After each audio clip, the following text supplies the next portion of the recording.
Beneath the crowns and corsets, behind the velvet curtains of palaces, lived women who didn't whisper.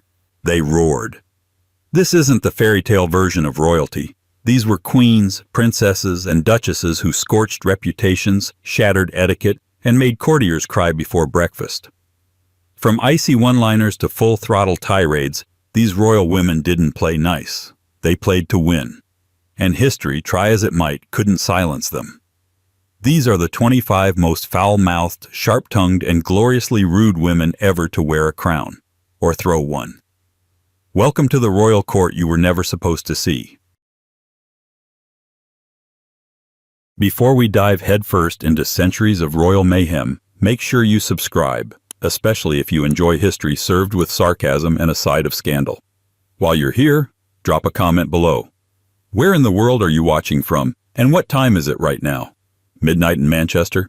3 a.m. in Texas? We want to know who else is up late digging through the royal archives of rage. 1. Queen Victoria. She did not suffer fools. She did not particularly suffer friends. Queen Victoria, that plump icon of prudery and national mourning, might be the last person you'd expect to unleash blistering rants behind palace walls.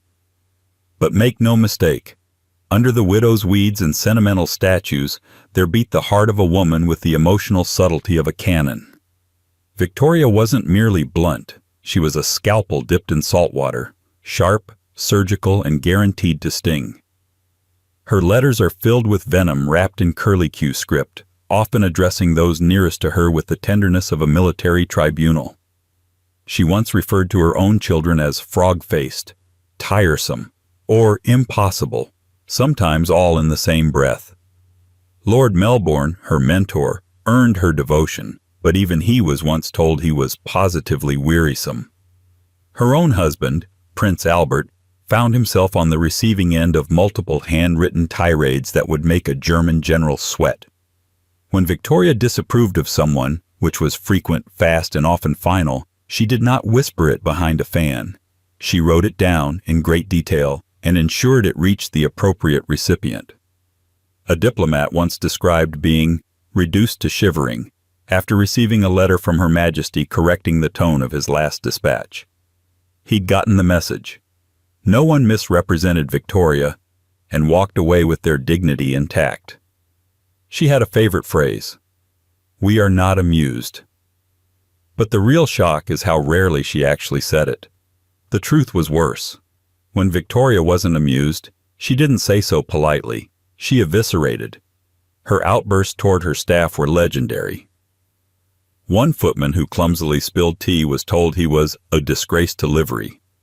Another was banished from Windsor Castle entirely after failing to warm her gloves. Warming gloves, as it turns out, was not just a task. It was a moral test. One you failed at your peril. Ministers who annoyed her, and there were many, were labeled imbeciles, dangerous meddlers, or men who should never have been born. Gladstone, despite decades of service, she deemed a half-mad fanatic. Her nickname for Disraeli was marginally warmer. That flattering man. She didn't trust flattery, but she tolerated it. Barely. Victoria's private journals read like the world's frostiest burn book. When a lady-in-waiting cried at the news of her fiancé's death, the Queen scribbled, "Unfortunate. But really, one must not lose control in public." There is no known record of Victoria attending a therapy session, but if she had, the therapist might not have survived. And it wasn't just the powerful who bore the brunt of her icy disdain. Her own daughter, Vicky, later Empress of Germany, spent her life being belittled by her mother in stern, condescending letters that treated feelings like a contagious disease. When her son Bertie was caught in yet another scandal, Victoria called him frivolous, idle, and utterly without a sense of duty, and that was one of her gentler assessments. Yet somehow she was loved, or at least respected, because Victoria's insults didn't come from nothing. They came from certainty, from the rock-solid, unshakable belief that she alone held the line between moral order and chaos. She scolded Britain the way a lioness scolds her cubs, loudly, often, and with the firm conviction that she was right. And in her mind, She usually was. But her verbal cruelties weren't always strategic. Sometimes they were petty, personal, and plain vicious. She mocked female politicians as unwomanly and shrill. She dismissed social reformers as distasteful meddlers. And when Florence Nightingale became a national hero, Victoria privately called her tiresome and overstepping. That was her version of applause. Still, there's something weirdly admirable about a queen who never pretended to be nice. Victoria didn't play court games. She didn't flatter. She ruled, and in ruling, she scolded. Her court was not a playground. It was a disciplinarian's drawing room, scented with lavender water and the unmistakable aroma of fear. Toward the end of her life, her tongue softened, but only slightly. She'd grown too old to scold as frequently, though the desire never seemed to wane. On her deathbed, her final words weren't known to be affectionate. Some say she murmured for Turi, her favorite servant. Others claim she just sighed and dismissed the day as beastly tiring.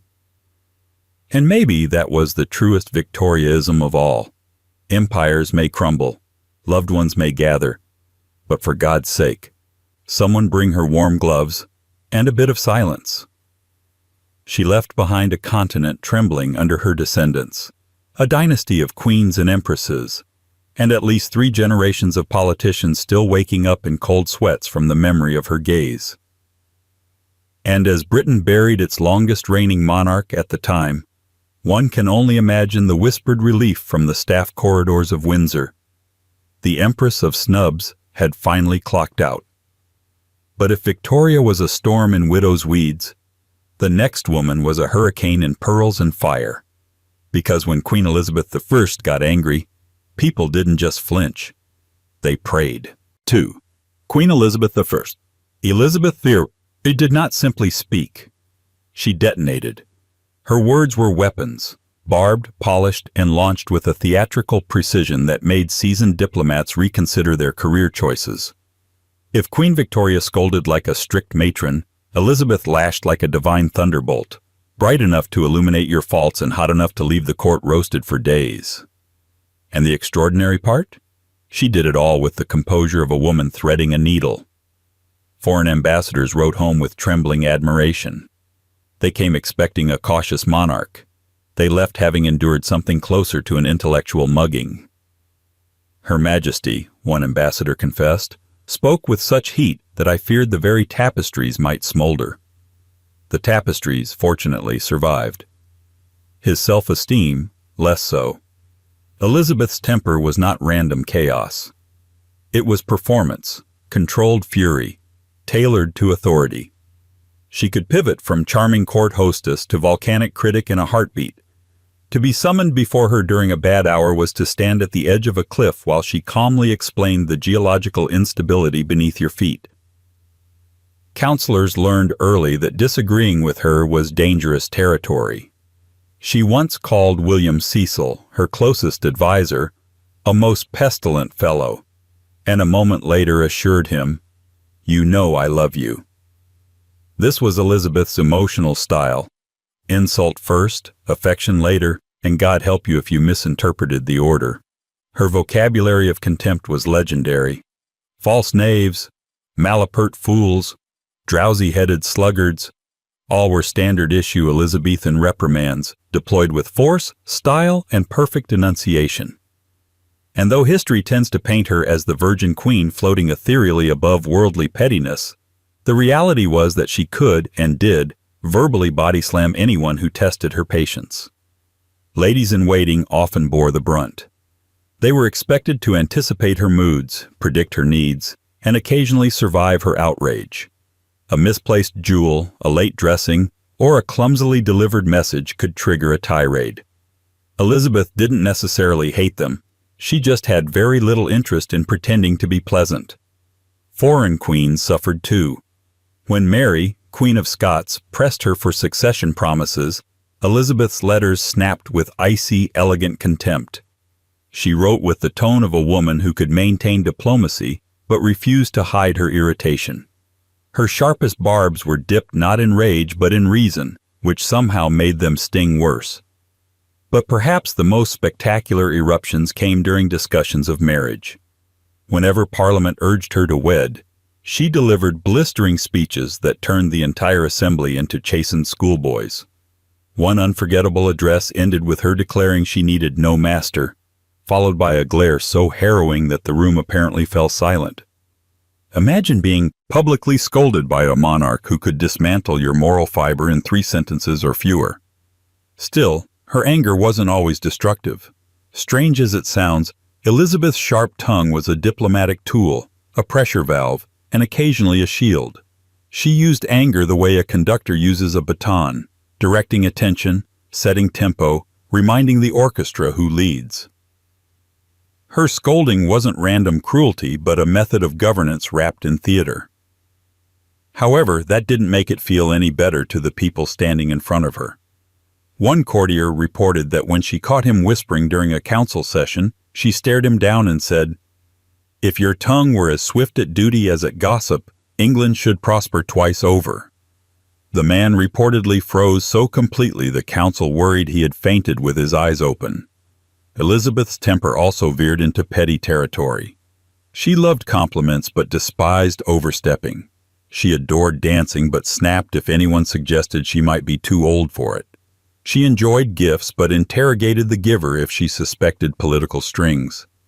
Age, vanity, and insecurity all lived beneath the crown, and they occasionally slipped out as fury. But the sharpness was part of her mystique. Court poets praised her brilliance. Ambassadors feared her storms. Scholars admired her mind. And yet all of them, at some point, were scorched by her words.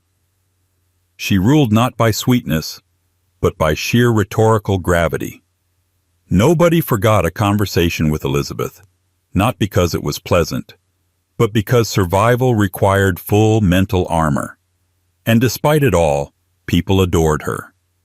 They adored the force, the fire, the refusal to shrink. Her temper might reduce a room to ashes, but her leadership built an era. Her insults, ironically, became part of her charm. To be scolded by Elizabeth was almost an honor, a sign that the Queen had bothered to notice you and decided you needed correction. But if Elizabeth's fury was a theatrical inferno, the next royal on our list carried her anger like a smoldering ember, hidden until the moment it singed everything around her. For when Queen Anne lost her patience, the explosion wasn't loud. It was personal. If you're enjoying the royal drama so far, don't forget to subscribe, because trust me, Queen Elizabeth Wuss is just the warm-up act. While you're at it, drop a comment. Where are you tuning in from, and what time is it on your end? Are you watching this in the dead of night like a proper history gremlin, or sneaking it in on your lunch break? We see you. 3. Queen Anne. Queen Anne did not radiate the theatrical fire of Elizabeth I, nor the frosty imperial disdain of Victoria. No, Anne's temper was a quieter storm, the kind that settles low and heavy over a city before anyone realizes the lightning is already inside the walls.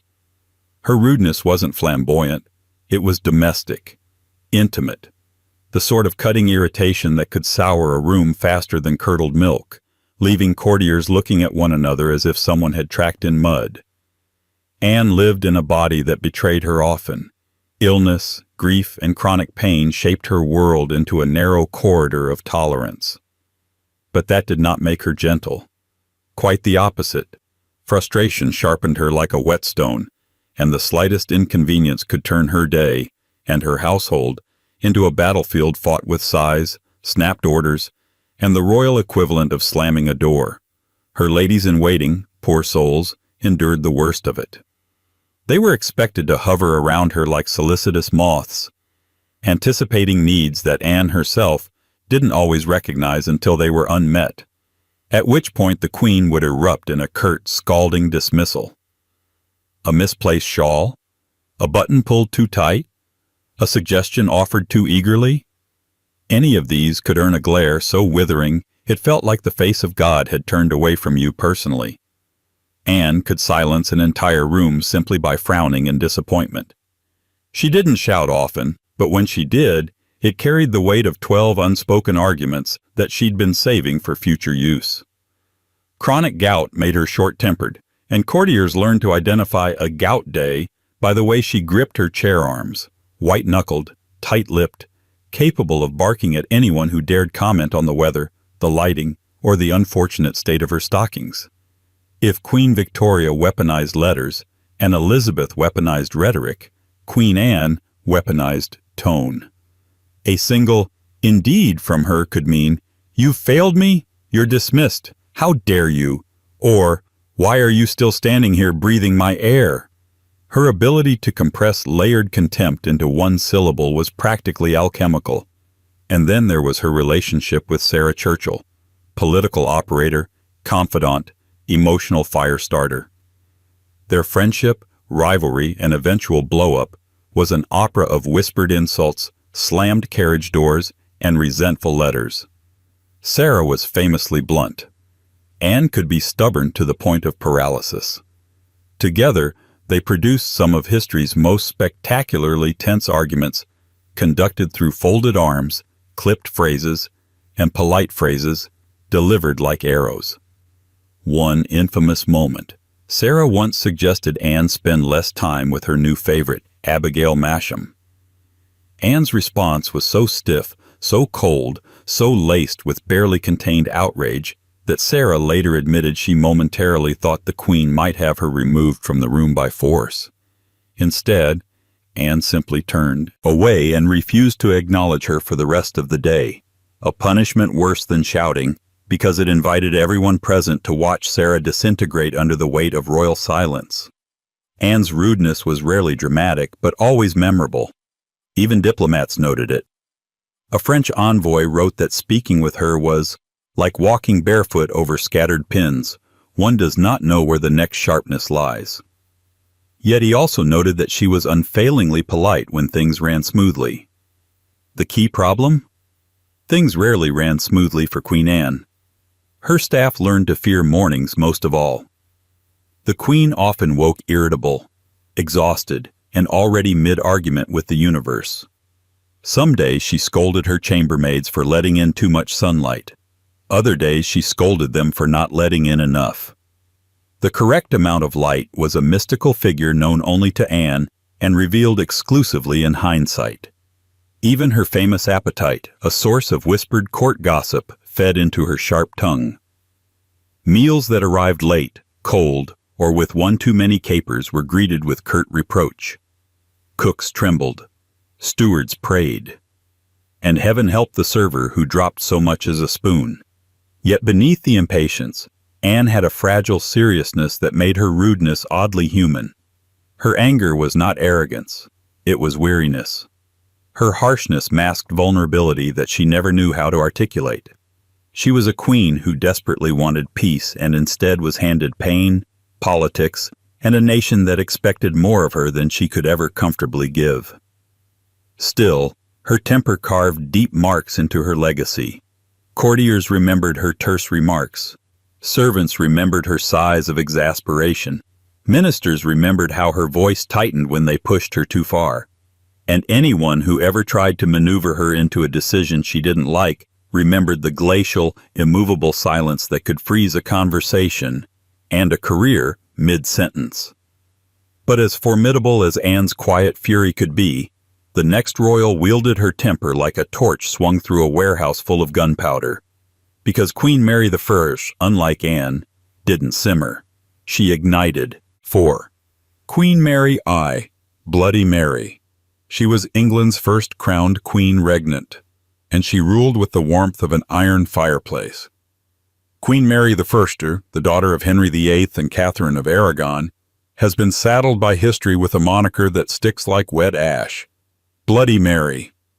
But beneath the ominous nickname and the grim iconography, Mary's temper was not merely notorious for what it allegedly caused.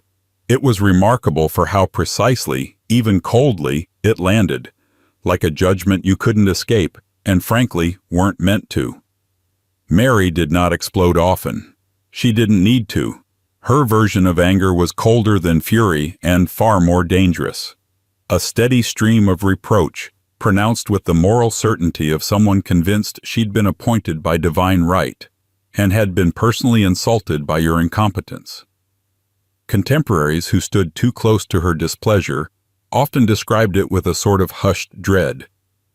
She didn't scream, she didn't throw things, but her voice could turn suddenly flat, her eyes narrowing, her shoulders stiffening just so.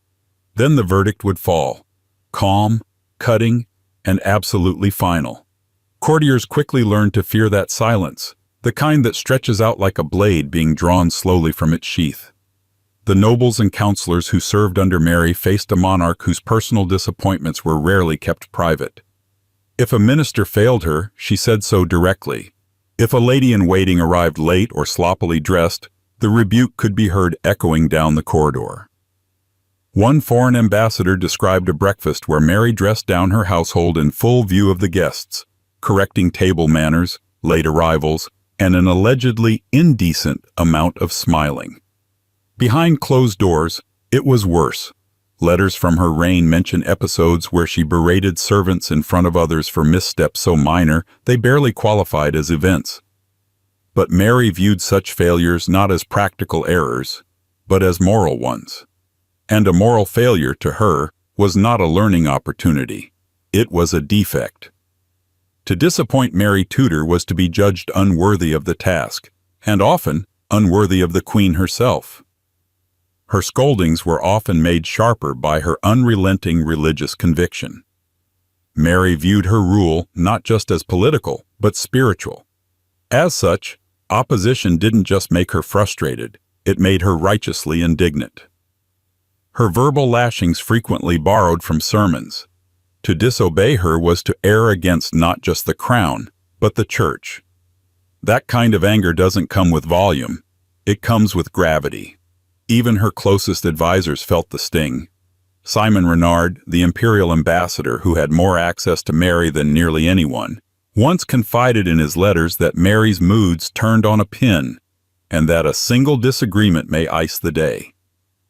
He tread carefully, often diplomatically agreeing with her in person before sending separate advice in writing, where at least her fury couldn't stare him down in real time. Her husband, Philip of Spain, fared no better. Mary adored him. He tolerated her.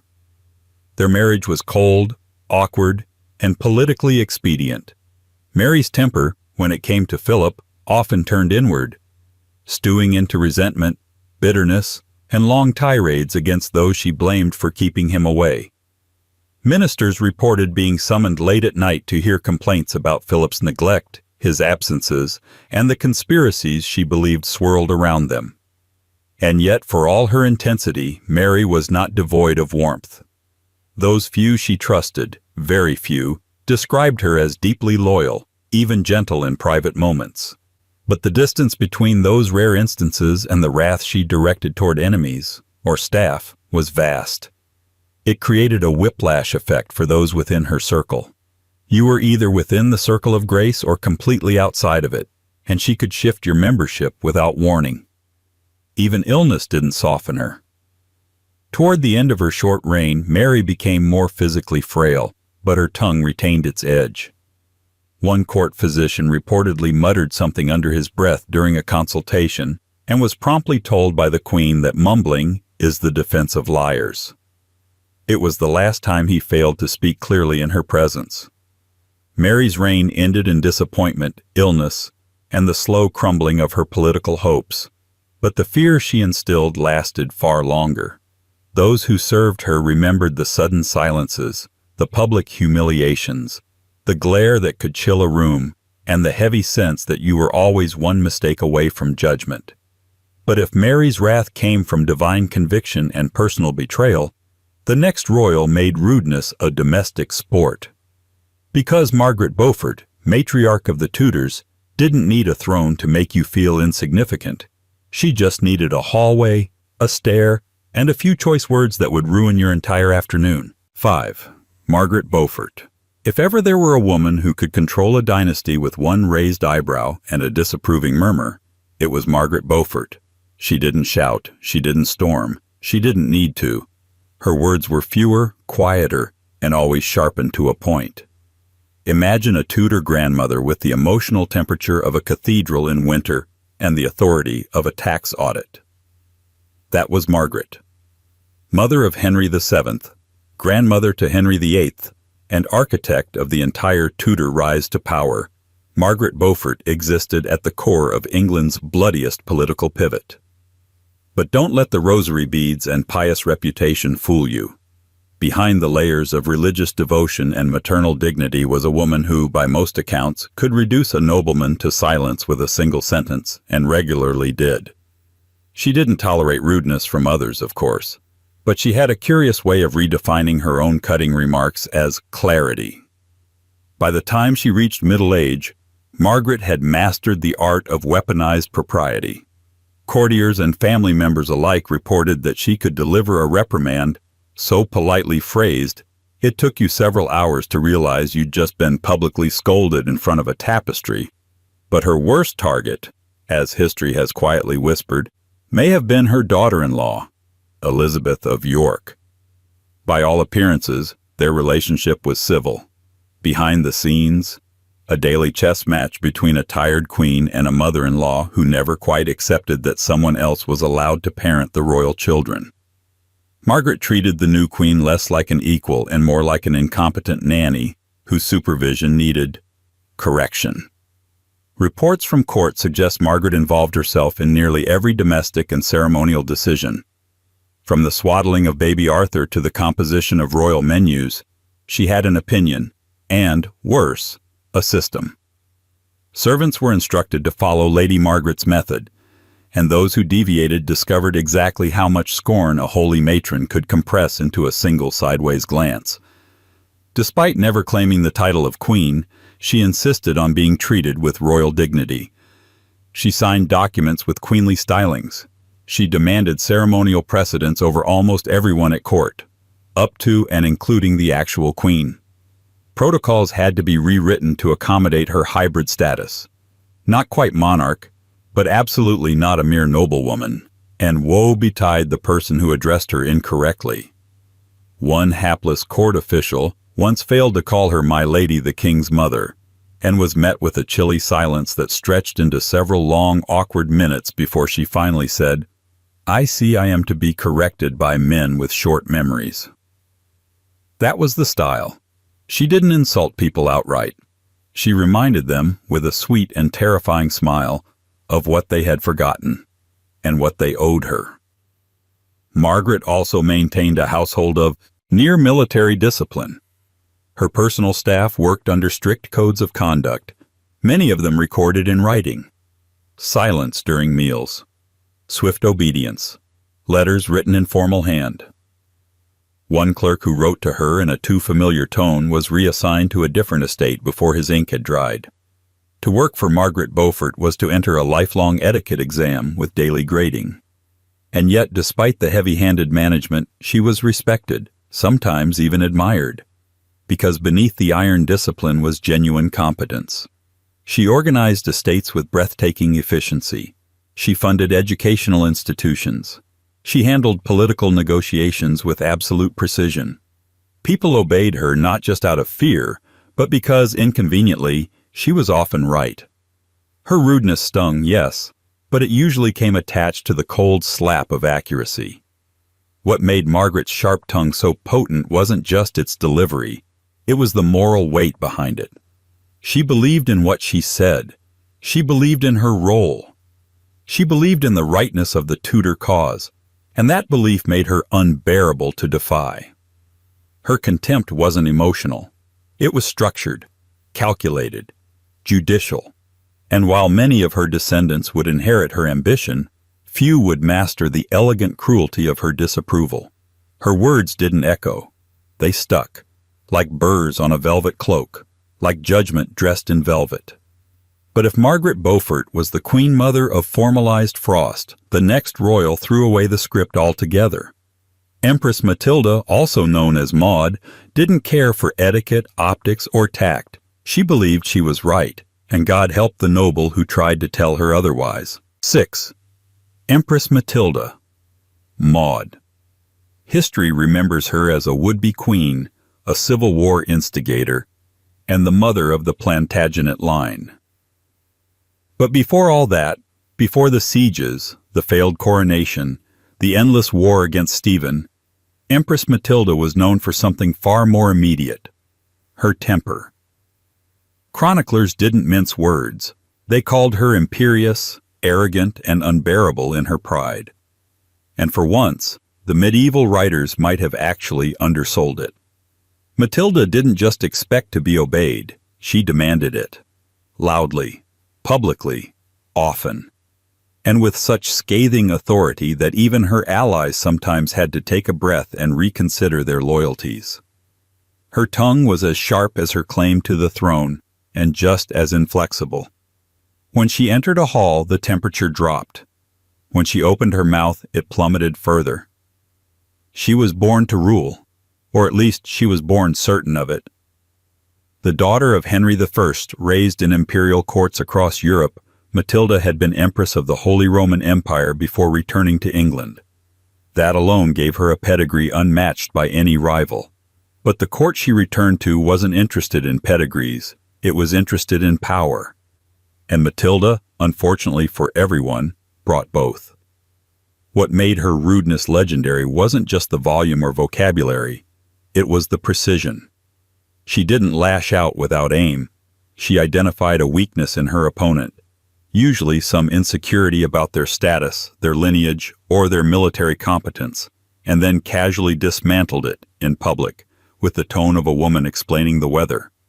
One noble who tried to delay her progress through his lands was told he had the courage of a fox and the wit of a cowherd. She said it at dinner, with his wife present, while accepting his wine. Even her allies were not safe. When her most loyal supporter, Robert of Gloucester, questioned one of her siege strategies, she interrupted him mid-sentence and said, "The empire was not won by such hesitation." The empire in question, of course, had not actually been won at all, but Matilda's grip on reality was occasionally secondary to her sense of theatrical timing. It wasn't all insults and icy silences, though. Sometimes it was cold efficiency.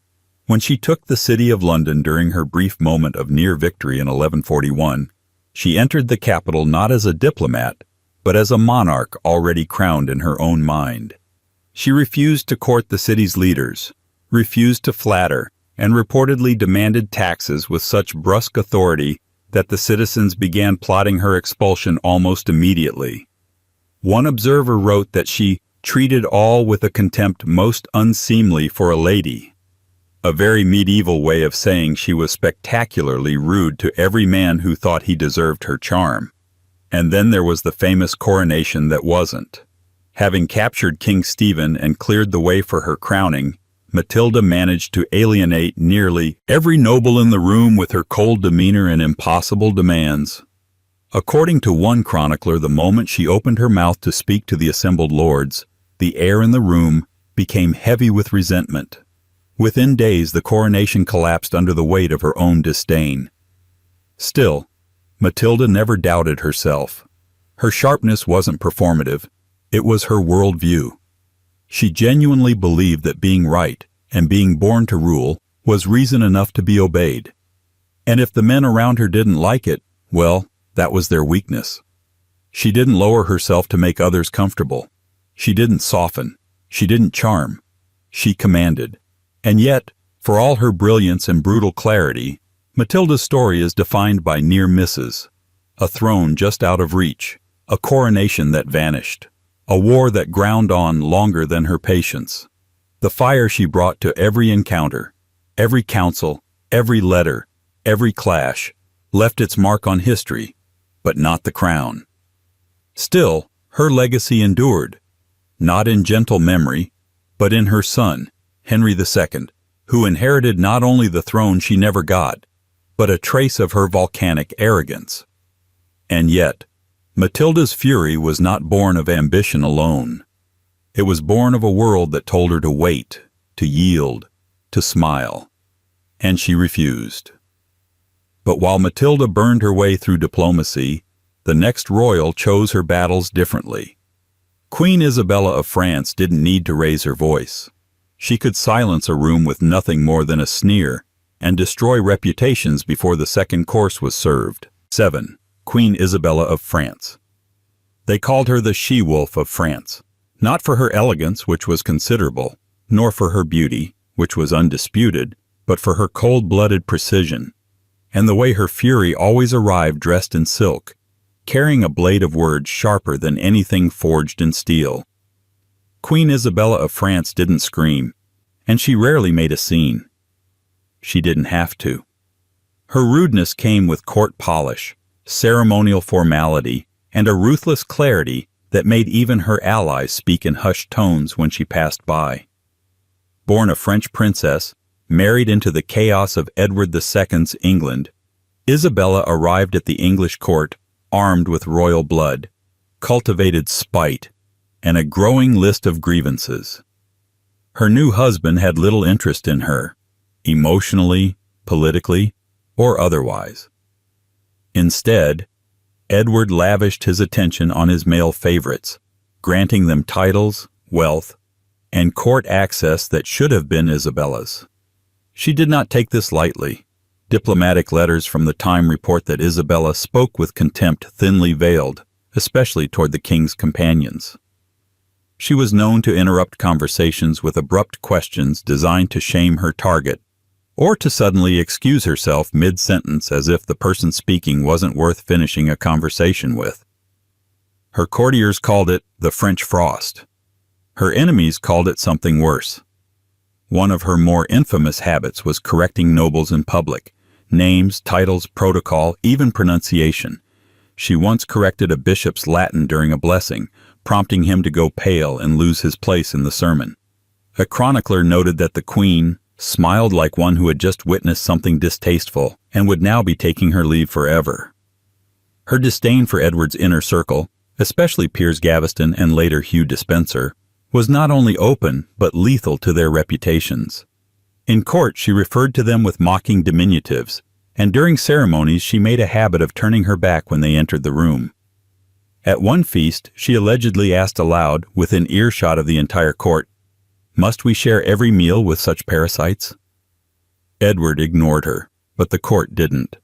Every fork paused, every eye turned.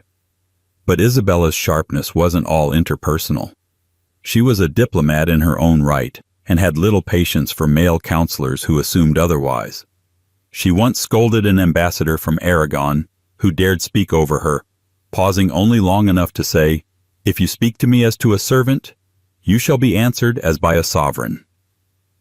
The man reportedly bowed so low upon leaving the chamber that he backed into a tapestry and tangled himself in it.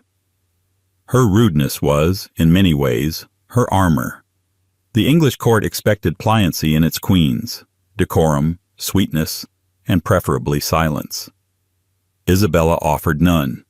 She was elegant, yes, and impeccably dressed, but the smile was calculated. The charm was conditional. Her temper didn't explode, it calcified. She could humiliate a baron without raising her voice. She could command a room without standing. After years of being sidelined, Isabella eventually reached her limit. She left England under the pretense of diplomacy and returned with an army, and her lover, Roger Mortimer, at her side. But long before the swords were drawn, she had already dismantled Edward II's court with her tongue. Her return was a coup in every sense, but it wasn't sudden. It had been building for years in the way she looked at people, in the words she chose not to say, and in the devastating silence that followed those she did. Even after Edward was removed from the throne, Isabella didn't soften. As Queen Mother to Edward III, she maintained a powerful presence at court, often weighing in on decisions and occasionally silencing young nobles with a glance. One courtier described her as a woman whose approval came colder than her wrath. In Isabella's world, praise was rare and patience was conditional. Misstep once, and you would find yourself locked out, not by royal decree, but by the absence of her acknowledgement. And in a court that revolved around proximity to power, that kind of exile was worse than open punishment. Yet, for all her calculated contempt, Isabella was admired for her intelligence and feared for her resolve. Her rudeness wasn't insecurity, it was strategy. A life built on being overlooked by her husband had trained her to never, ever be overlooked again. But while Isabella's anger was delivered like poison in a goblet of wine, the next royal brought a subtler flavor of frustration. Anne of Cleves, fourth wife of Henry VIII, may not have started out with a sharp tongue, but give her a bad marriage, a strange land, and enough Tudor politics, and even she couldn't keep her irritation entirely under wraps. 8. Anne of Cleves. In the long, blood-stained scroll of Henry VIII's wives, Anne of Cleves often appears as a footnote, a diplomatic pawn, a brief marriage, a quick annulment. She's remembered, when remembered at all, as the one who got away with her head still attached. But beneath the historical shrug is a far more interesting figure. A foreign princess, dropped into a venomous Tudor court, surrounded by spies, rivals, and the most temperamental monarch in Europe. And eventually, inevitably, Anne of Cleves got tired of pretending to smile. When she arrived in England in 1539, Anne was already at a disadvantage. She spoke almost no English. She didn't know the customs. She didn't understand the stiff theater of Henry's court. Worse still, she didn't look the way he wanted her to look. The famously unflattering phrase, "I like her not," was Henry's first public review. It set the tone. The marriage lasted 6 months. But the irritation Anne developed toward English manners and the people enforcing them lasted considerably longer. While early reports describe her as gentle, even shy, letters from her own household suggest a growing frustration that hardened into sarcasm. The longer she lived in England, the more she began to critique it.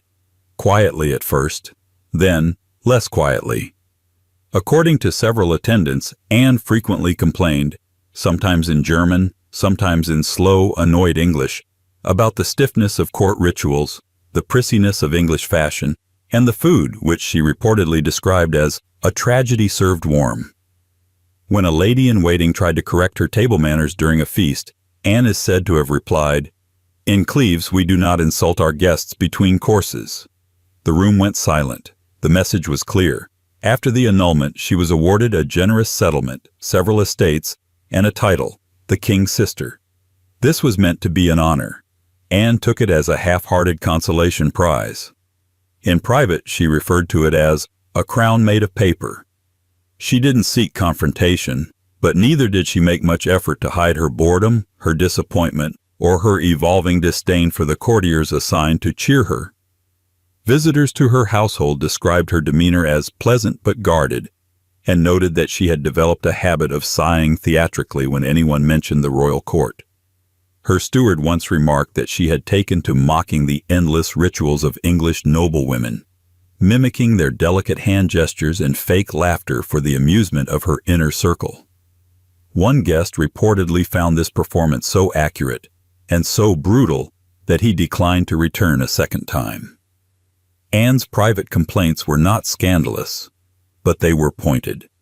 She disliked the coldness of English rooms, the emptiness of English conversation, and the fact that so many people in the king's orbit insisted on pretending. She preferred hunting to embroidery. She preferred directness to flattery. And while she rarely raised her voice, when she did, it was in sudden explosive frustration, often about the dullness of court life or the endless games of etiquette. According to one servant, Anne once snapped during a formal dinner and asked, "How long must I nod and smile before I'm allowed to say what I think?" She didn't curse often, but she was known to mutter in German, fast, biting phrases that translators politely left out of the official records. Yet despite all this, Anne adapted, not by becoming what England expected, but by outlasting everyone who did. She outlived Henry, outlived 2 more queens, maintained her estates, kept her dignity, and behind the scenes she maintained a steady, simmering exasperation with the country that had both rejected and rewarded her. Anne of Cleves may not have been England's most volcanic royal, but she was a slow burn, a foreign ember that never quite went out. And for those who worked too closely with her or dared to correct her, She had a particular expression, a half-smile, a narrowed glance, and the unmistakable sense that she was mentally composing a letter home, one in which your name was not spoken kindly. But if Anne learned to cloak her irritation in quiet wit, the next royal was far less subtle. Mary, Queen of Scots, didn't believe in hiding her anger behind courtesy. When she was wronged, or even mildly displeased, she let it be known with fire, tears, and a sharp tongue that could stun a room into silence. 9. Mary, Queen of Scots. Mary. Stuart was many things: a queen at 6 days old, a widow at 18, and a political fugitive before she was 30. But beneath the layers of legend, romanticism, and doomed dynastic ambition, Mary, Queen of Scots, was also, by many accounts, unapologetically sharp-tongued, easily offended, and unafraid to let someone know when they had tried her patience. Her reputation as charming and poetic often overshadows the more human truth. Mary could be blisteringly impatient. Her anger wasn't the slow-burn, closed-door kind. It flared quickly, in public, sometimes in multiple languages. She had been raised in the French court after all, trained in diplomacy, yes, but also in the art of the perfectly timed verbal slap. And when she returned to rule Scotland, she brought that European Polish with her, along with a growing intolerance for Scottish nobles, who didn't match her sense of refinement. Her courtiers quickly learned that Mary's court was not a place for casual incompetence. A minor misstep, a late arrival, a poorly phrased remark, an outfit deemed ill-considered, could trigger a scathing comment delivered with the musical cadence of a woman who had studied both theology and how to make a grown man regret his life choices in under 10 seconds. She had a particular habit of pausing just before speaking, as if she were generously allowing the other person one last chance to correct themselves. They rarely did.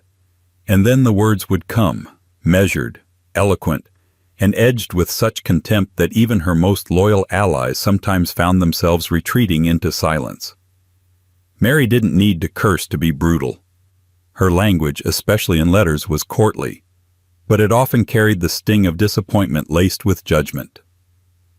To one disobedient noble she wrote, "Your advice is as ill-timed as it is unwanted, and I suggest your energies be better spent in service, not suggestion." Translated, stay in your lane, and do it quietly. Her rage at betrayal was legendary. When her half-brother, the Earl of Moray, conspired against her, she didn't send assassins. She sent letters, long, eloquent, scalding letters that read like legal indictments written by a disappointed older sister with a memory like a steel trap. Nobles who crossed her didn't just face punishment. They faced the full rhetorical force of a monarch who could recite Latin, quote scripture, and still make it feel personal. But it wasn't just politics. Even in more domestic matters, Mary had little tolerance for nonsense. One lady-in-waiting recorded that Mary once dismissed her entire dressing staff for failing to properly arrange her gown's train before a ceremony. "I will not be made to look like a butcher's wife on Coronation Day," she reportedly snapped. The staff was reshuffled the next morning. Mary's frustration often came from a sense of being hemmed in by advisors, by expectations, by the rules of queenship in a country not quite ready for a Catholic woman with opinions. She was warm, yes, even affectionate. But when crossed, her warmth vanished like fog in sunlight. She didn't erupt in violence. She didn't humiliate for sport. But she let people know where they stood, and more importantly, where they no longer stood. Even in captivity, when she was held in England under Elizabeth I's watchful eye, Mary's letters retained their fire. Diplomats described her correspondence as spirited and unyielding, her tone regal yet impatient with delay. She refused to be forgotten, and even more so, refused to be dismissed. Mary may not have ruled long or ruled easily, but she ruled with feeling. And those feelings weren't always diplomatic. They were human, fierce, and at times deeply unfiltered. But if Mary's sharp tongue was born of heartbreak and political exile, the next royal on our list wielded hers with open glee. Because Queen Caroline of Brunswick didn't just insult people, she entertained herself doing it. Loudly, publicly, and with a vocabulary that scandalized even Georgian society. 10. Queen Caroline of Brunswick. To say that Queen Caroline of Brunswick was difficult is like saying the ocean is damp. She wasn't just a problem for the royal family. She was a full-time catastrophe wrapped in a bonnet, armed with insults, and apparently unaware that there were limits to what one could say in polite society. Or rather, she knew the limits. She simply trampled over them with the enthusiasm of someone who found restraint to be both boring and beneath her. Married to George IV in what can only be described as the most mutual of loathings, Caroline entered the British monarchy as an outsider and immediately began expressing how unimpressed she was with everything inside it. From the decor to the staff to the king himself, there was very little she liked, and she made sure everyone knew it. Loudly, she swore like a sailor, not behind closed doors, not in private letters, in drawing rooms, in gardens, during state functions. One courtier described her as a woman whose words were unguarded, unladylike, and delivered with the confidence of a general. Another called her a walking scandal. To be fair, that second one might have been from George himself. Caroline had no time for etiquette. She mispronounced the names of nobles on purpose. She called her ladies-in-waiting geese, if they annoyed her. She reportedly referred to one visiting bishop as that wet sock of a man, because he refused to sit next to her at dinner. At a public reception, she once introduced an ambassador's wife as the one who thinks too highly of herself and not enough of soap. The ambassador did not return. Her relationship with George IV was a symphony of mutual contempt. From the day they met, when George reportedly demanded brandy just to get through the wedding ceremony, Caroline made it clear she had no patience for his pretensions. She called him fat. She called him vain. She once referred to him as my porpoise in velvet. This was not whispered in private. She said it within earshot of staff. And when George tried to keep her away from court, she responded by hosting her own rival events, loudly declaring them less polished but more fun. But it wasn't just George she targeted. Caroline had little regard for the stiff, rule-bound rituals of the British aristocracy. She ignored court dress codes, spoke over important guests, and insisted on surrounding herself with people who amused her, often at the expense of those who didn't. At one party, she reportedly told a duke he was only here because the invitations got mixed up. He left early. She didn't notice. Caroline's vulgarity was almost a political statement.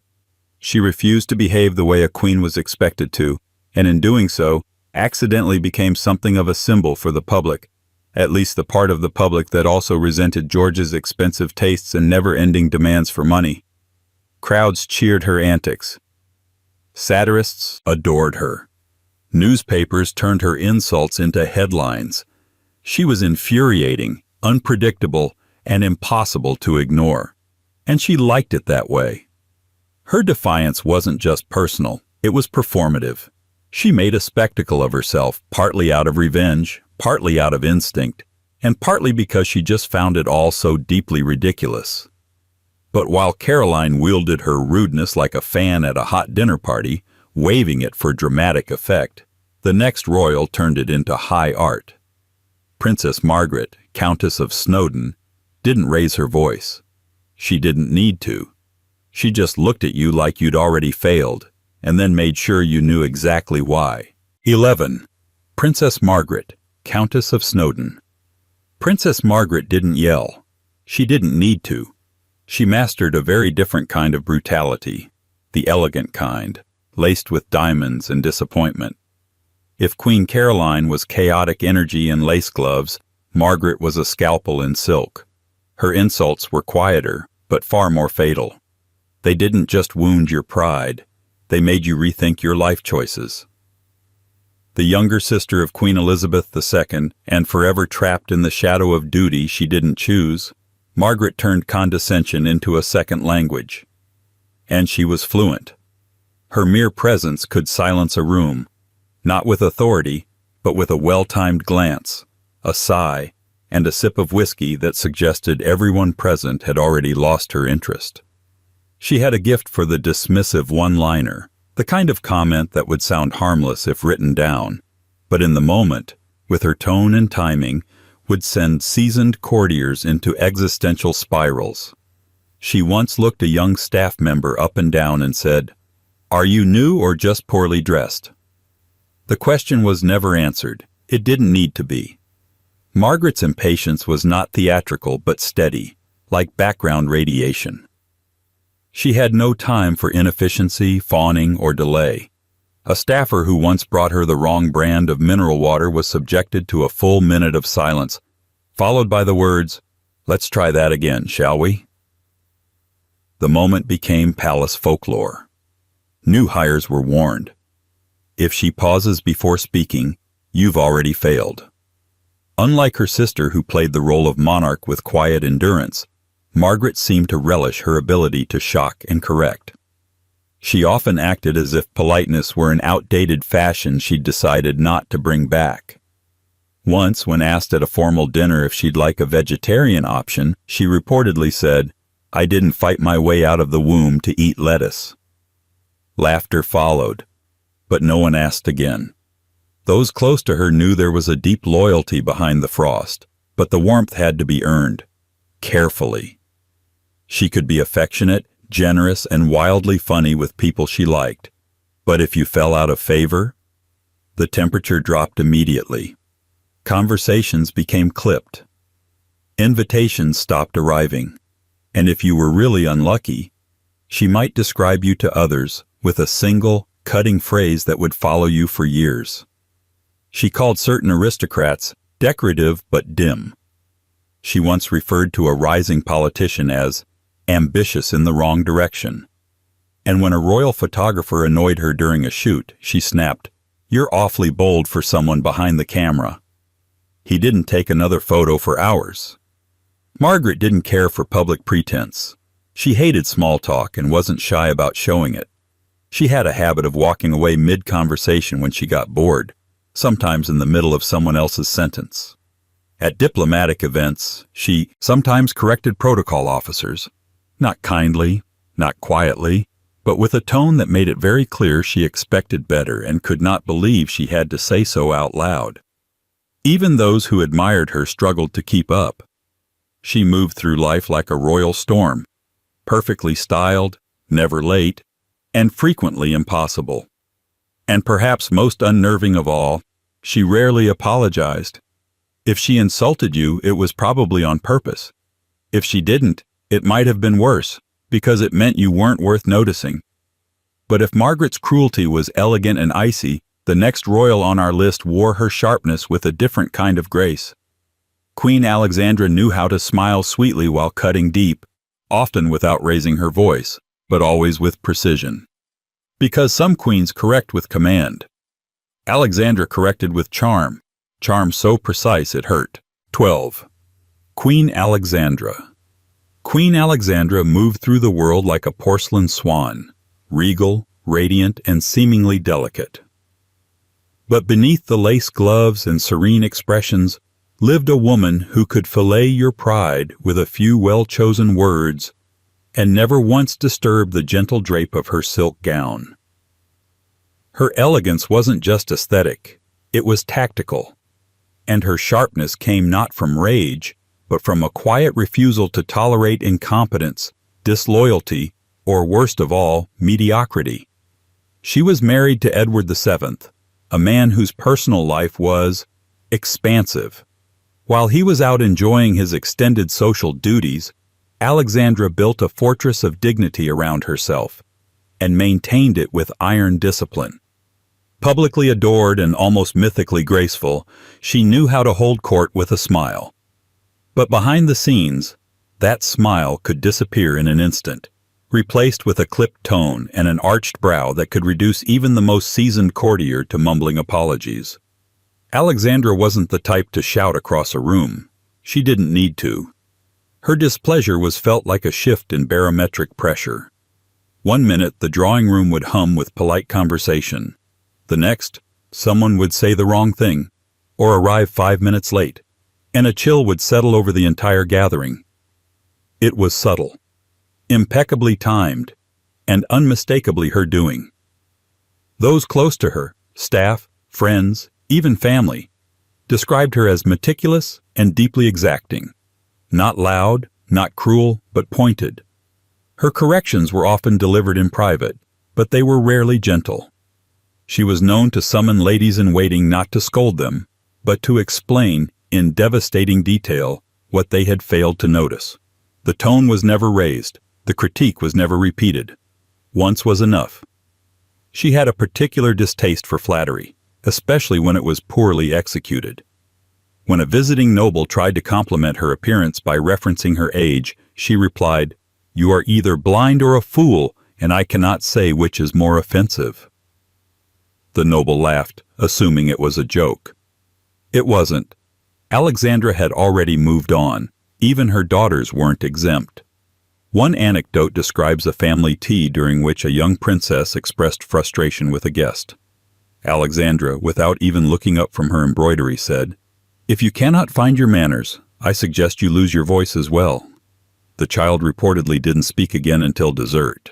Her correspondence, usually written in flawless, looping script, revealed more of the same. She had a habit of underlining words not for emphasis, but for subtle rebuke. "I trust your judgment," underlined 3 times, did not mean she trusted it. It meant she expected better. Her letters were studied by recipients like scripture, combed for tone, subtext, and signs of favor or disapproval. Alexandra's brand of rudeness was rooted in expectations. She expected excellence, composure, and discretion, and when these were not delivered, she made her disappointment known with surgical clarity. A guest who overstayed their welcome might receive a parting remark like, "I do hope your journey home is shorter than your stay." Said with a smile, of course, but never forgotten. And yet, despite her barbed wit and unrelenting standards, Alexandra remained beloved. Possibly because of her precision. She was never erratic, never cruel without reason. She didn't pick fights. She simply ended them. With a word. With a look. Occasionally, with a sentence so perfectly constructed that it could have been chiseled onto the gates of Buckingham Palace as a warning to the ill-mannered. But where Alexandra cut with quiet elegance, the next royal in line came in like a gust of unfiltered wind. Queen Adelaide wasn't interested in poetry or subtle put-downs. When she was annoyed, you knew. Her words didn't wound politely. They arrived with the force of a door slammed in your face, and the handle snapped off behind it. 13. Queen Adelaide history remembers Queen Adelaide as devout, modest, and ever proper, the pious consort to the erratic King William IV, and a woman whose name has been politely attached to cities, ships, and colonial outposts. But behind the altar of good reputation lies a lesser-known reality. Adelaide had a temper, and not the brooding, poetic kind. Hers was crisp, immediate, and unfiltered, a sort of aristocratic honesty with sharp edges.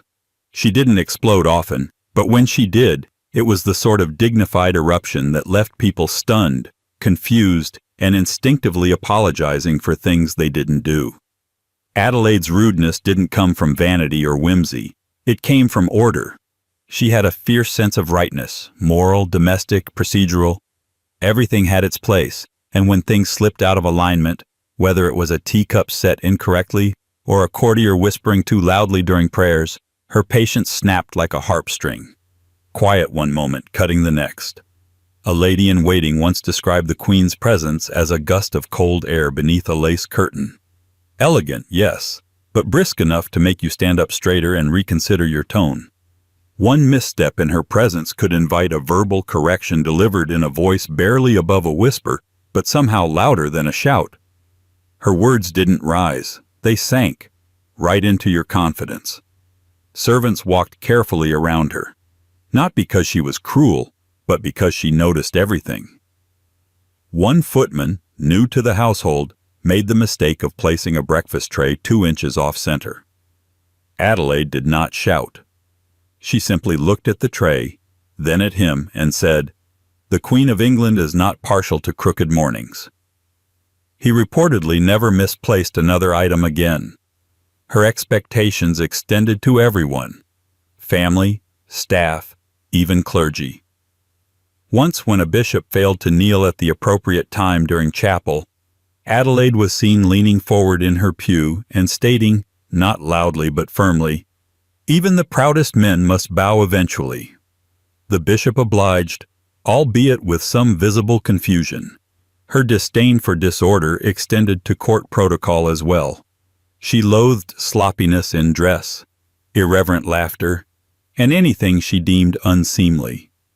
When a noblewoman arrived late and out of breath to a royal function, Adelaide met her with the words, "It seems your clock and your corset are both untrustworthy," delivered without humor, with a nod. And then she moved on. Yet, she was not unkind, just easily and visibly disappointed. Guests who tried to charm her with idle flattery often found themselves dismissed with an expression best described as diplomatic exhaustion. Her smiles were rare but meaningful. Her praise, when it came, was remembered for years. But so were her rebukes. Once, when a young courtier tried to curry favor with a too familiar joke about the king, Adelaide looked at him and said, "Wit should never come at the cost of dignity." The courtier laughed nervously. She didn't. Adelaide's temper was rooted in her unshakable sense of duty, decorum, and the belief that the royal household was a reflection of divine order. Anything less than perfect was a blemish, not just on the monarchy, but on morality itself. And when morality felt endangered, so did the calm of every room she entered. Behind the scenes, her staff learned to develop a near-psychic anticipation of her preferences. Flowers had to be arranged serenely, meals served without fuss, and letters written with clarity and calm. One poor valet, after fumbling a candlestick, was not dismissed, but rather informed. "Your nerves have no place near flame or sovereign." A poetic way of saying, "You're lucky to still be here." But while Adelaide's discipline carved a court of clockwork manners, the next royal on our list made no effort to soften, disguise, or dress up her fury. Queen Isabella of Angoulême, wife of King John, didn't believe in temper management. She believed in public shaming, personal domination, and unleashing her rage with medieval efficiency. 14. Queen Isabella of Angoulême. If there were ever a royal who made rudeness into a reigning philosophy, it was Queen Isabella of Angoulême. Wife of King John. Yes, that King John. The one who lost the crown jewels in a swamp and inspired every villainous version of royalty from here to Sherwood Forest. Isabella wasn't content to simply exist beside chaos. She contributed to it, shaped it, and often accelerated it with a verbal edge that even hardened barons found difficult to endure. Born into French nobility and thrust into the volatile English court at the tender age of 12, Isabella didn't ease her way into royalty. She arrived like a lightning strike and never fully calmed afterward. While John was busy alienating his nobles and picking fights with the church, Isabella was behind the scenes, raging at court ladies, humiliating rivals, and establishing herself as the queen you did not cross, unless you had a very good reason, and preferably a written will. Chroniclers of the time were not kind to her, but not even they could deny her sheer force of presence. One described her as having the temper of fire and the tongue of judgment. That's medieval shorthand for, she didn't care who you were, she would say what she thought of you, loudly, clearly, and often with witnesses. It was said she could silence a room just by entering it, not out of reverence but apprehension. Court attendants developed the uncanny ability to sense when Isabella was displeased, usually by the way she entered a hall, fast, heavy-footed, with her gloves still on. That was the signal. The day had taken a turn. Prepare for casualties. Isabella didn't confine her wrath to whispered snubs or passive aggression. She shamed nobles publicly in front of guests, servants, foreign dignitaries.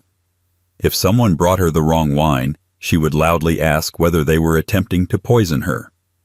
If a lady-in-waiting misstepped in court etiquette, Isabella would correct her on the spot with a tone that could strip paint off cathedral walls. Her relationship with the English nobility was famously hostile.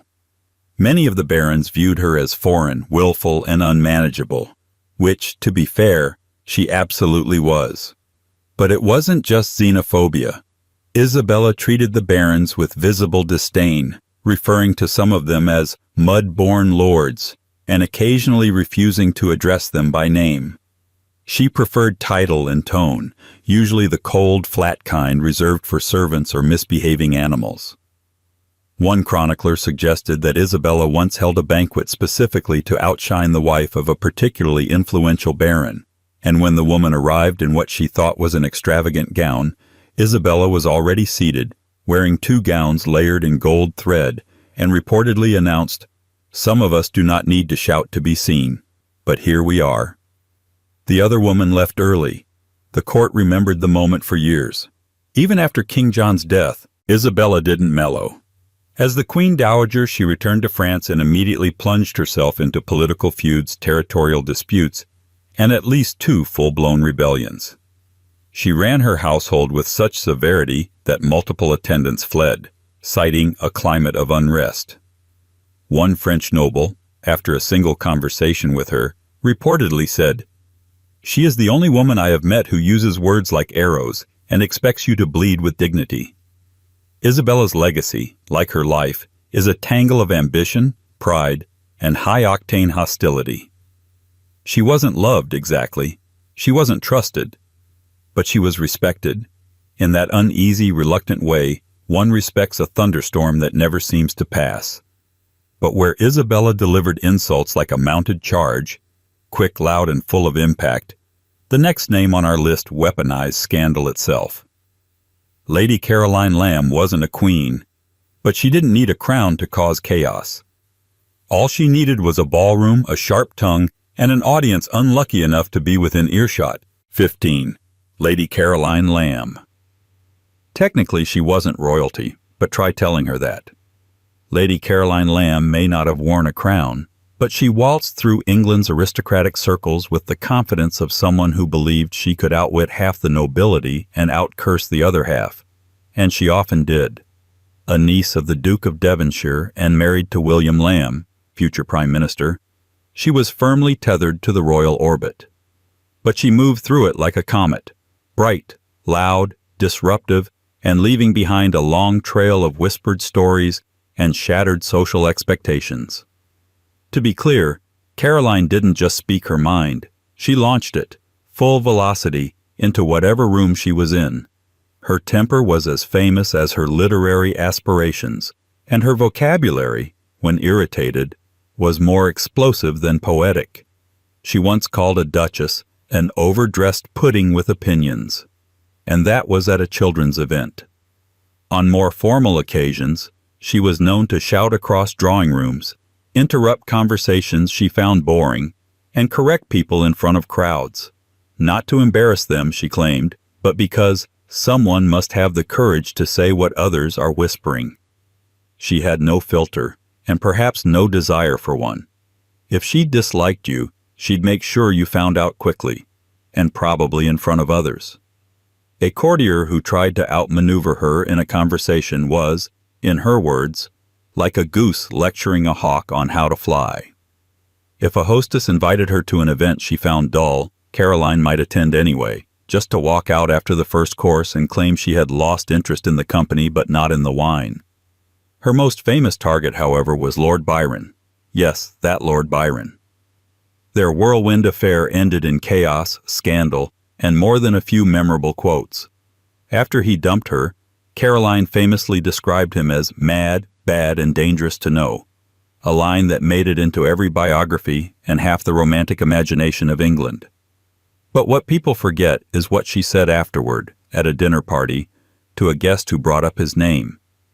"If I ever marry again, it will be to a statue, cold, unresponsive, and easier to break." While other women of her station maintained civility at all costs, Caroline practically hunted down conflict. She attended royal receptions uninvited. She cornered people she disliked in hallways and corrected their behavior in front of stunned footmen.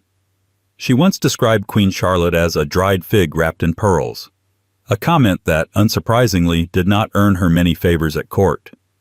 Her staff endured her moods with a mixture of admiration and fear. Servants were often barked at, sometimes praised, occasionally dismissed on the spot if they rolled their eyes at the wrong moment. Her letters to friends, when not filled with literary ambitions, were jammed with critiques of everyone around her, their fashion, their grammar, their dance, technique. No detail was too small to insult, no reputation too polished to scratch. And yet, for all her chaos, Caroline was deeply intelligent. Her outbursts were not mindless. They were precise, performative, sometimes even rehearsed.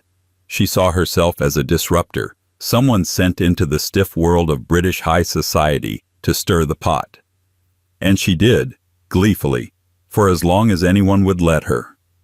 Eventually, her public antics became too much even for those who had once found her amusing. She was gradually edged out of polite society, but never quietly. She once stormed out of a ball declaring, "If you people are the future of England, I shall begin drinking heavily for the past." Lady Caroline Lamb may not have had royal blood, but she had royal audacity. She lived scandalously, spoke recklessly, and made enemies faster than most people made tea. But the next woman on our list didn't need drama to dominate a room. Wallis Simpson, Duchess of Windsor, made her contempt look like class, and delivered insults with a smile so elegant, it took people a full minute to realize they'd been dismissed. 16. Wallis Simpson, Duchess of Windsor. Wallis Simpson didn't need to raise her voice to ruin your evening. She didn't need to curse, slam doors, or throw tantrums. All she needed was a cigarette, a smile, and one of her perfectly timed observations, delivered in that dry American drawl that sounded, to British ears, like the beginning of a cultural apocalypse. Wallis was not a royal by birth, but she became a royal problem, and perhaps the most divisive woman ever to orbit the crown without wearing it. She was sharp, stylish, and infamously impossible to impress.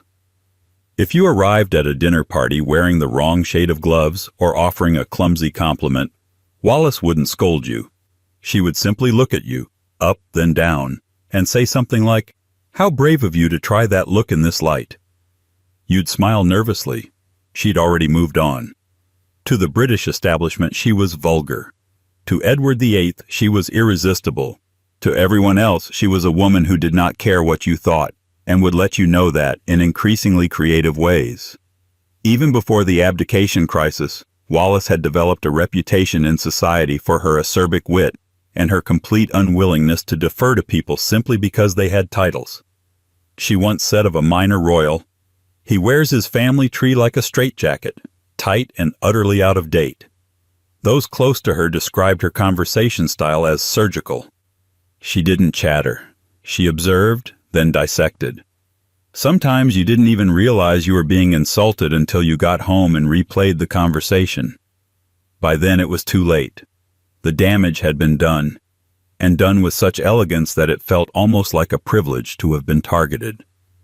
Palace staff during Edward's brief reign, and even more so after his abdication, recounted endless stories of her private outbursts.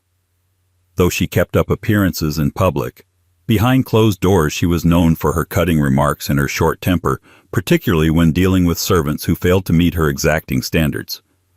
One valet recalled being told, "You iron like you've never seen fabric before. Please don't do it again." That was his final day of employment. Wallis also had a gift for passive aggression. When invited to a royal event she found tedious, she would RSVP with a note reading, "We will try to make it, unless something more cheerful arises." When someone she disliked sent her flowers, she returned them. With a card that read, "These belong in your own drawing room, where the color scheme is more forgiving."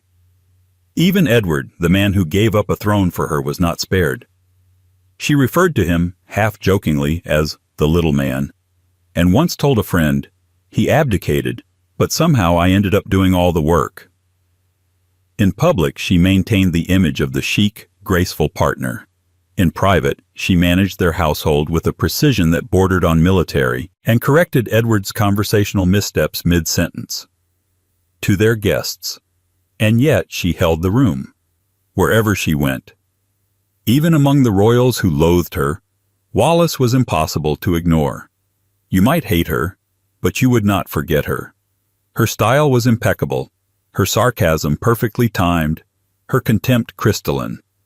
She was the sort of woman who could slice a man's ego in half and still be asked to dinner the next night. But while Wallis Simpson wielded icy sarcasm like a perfectly cut diamond, the next royal on our list was a woman whose fury burned more openly. Princess Sophia Dorothea of Celle had no time for charm or patience, and when provoked, she let her outrage pour forth in streams of unapologetic, unfiltered fury. 17. Princess Sophia Dorothea of Celle. If ever there was a cautionary tale about what happens when you marry a woman off for political convenience and then expect her to keep smiling through it, Princess Sophia Dorothea of Celle is it.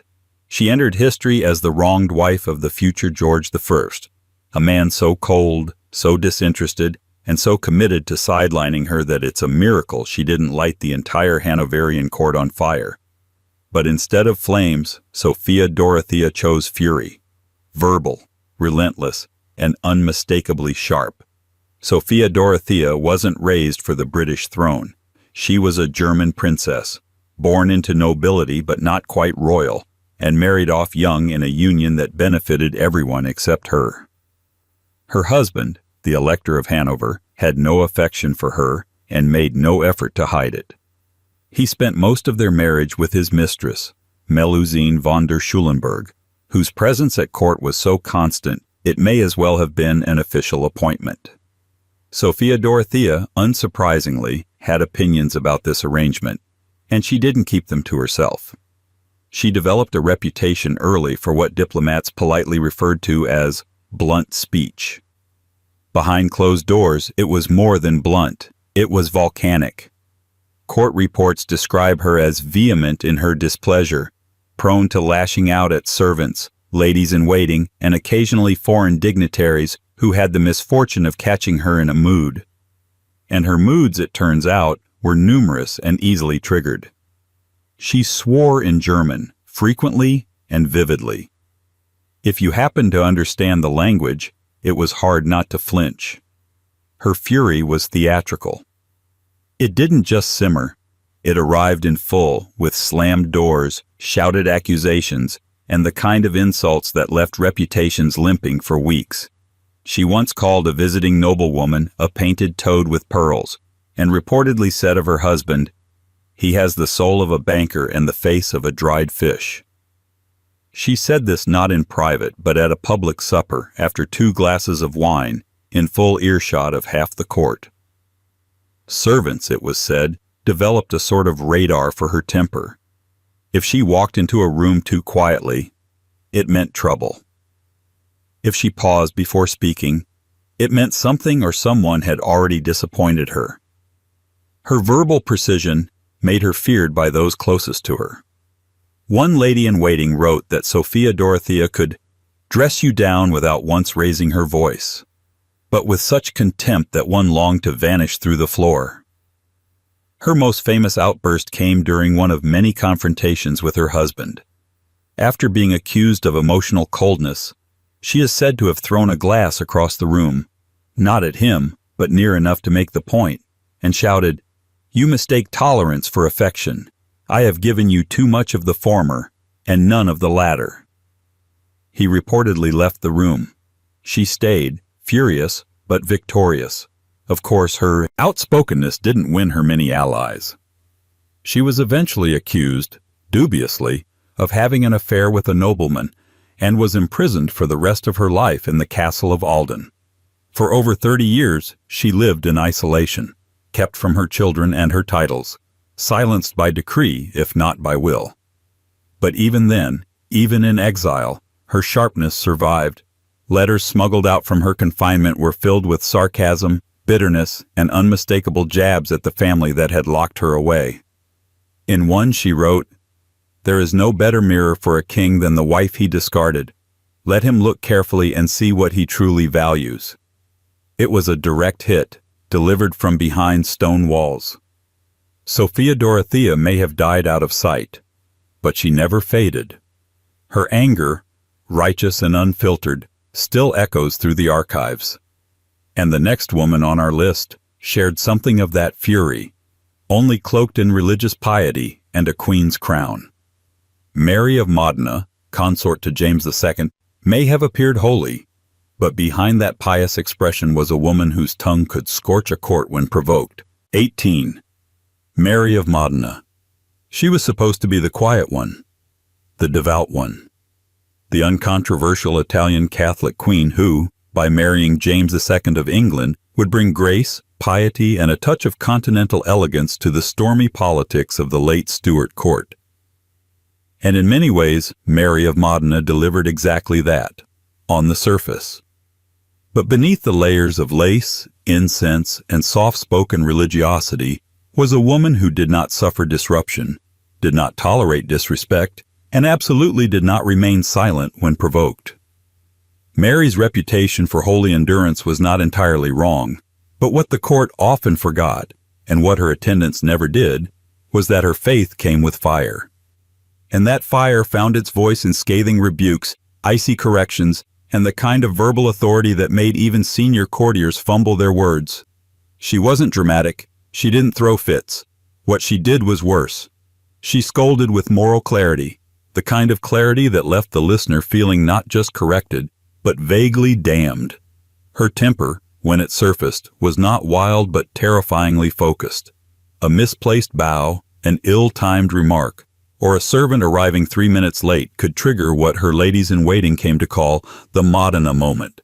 A period of prolonged, deliberate silence followed by one or two impeccably chosen sentences that somehow managed to sound like a sermon, a lecture, and a royal decree all at once. When Mary snapped, she did so with the precision of someone who had been waiting. One courtier described the experience of being on the receiving end of her disapproval as like hearing your own eulogy from someone who still expects you to serve lunch afterward. There was no yelling, just tone, and the tone was devastating. She particularly disliked frivolity. If a noblewoman made a crude joke or laughed too loudly, Mary would pause, tilt her head slightly, and say something like, "Let us pray the angels do not share your sense of humor." If a servant spilled wine, she didn't shout. She simply stood up from the table and left the room. The entire meal would end with her exit. That was her style. She didn't argue. She rendered judgment. Despite being a foreign queen in an increasingly hostile Protestant England, Mary held her ground.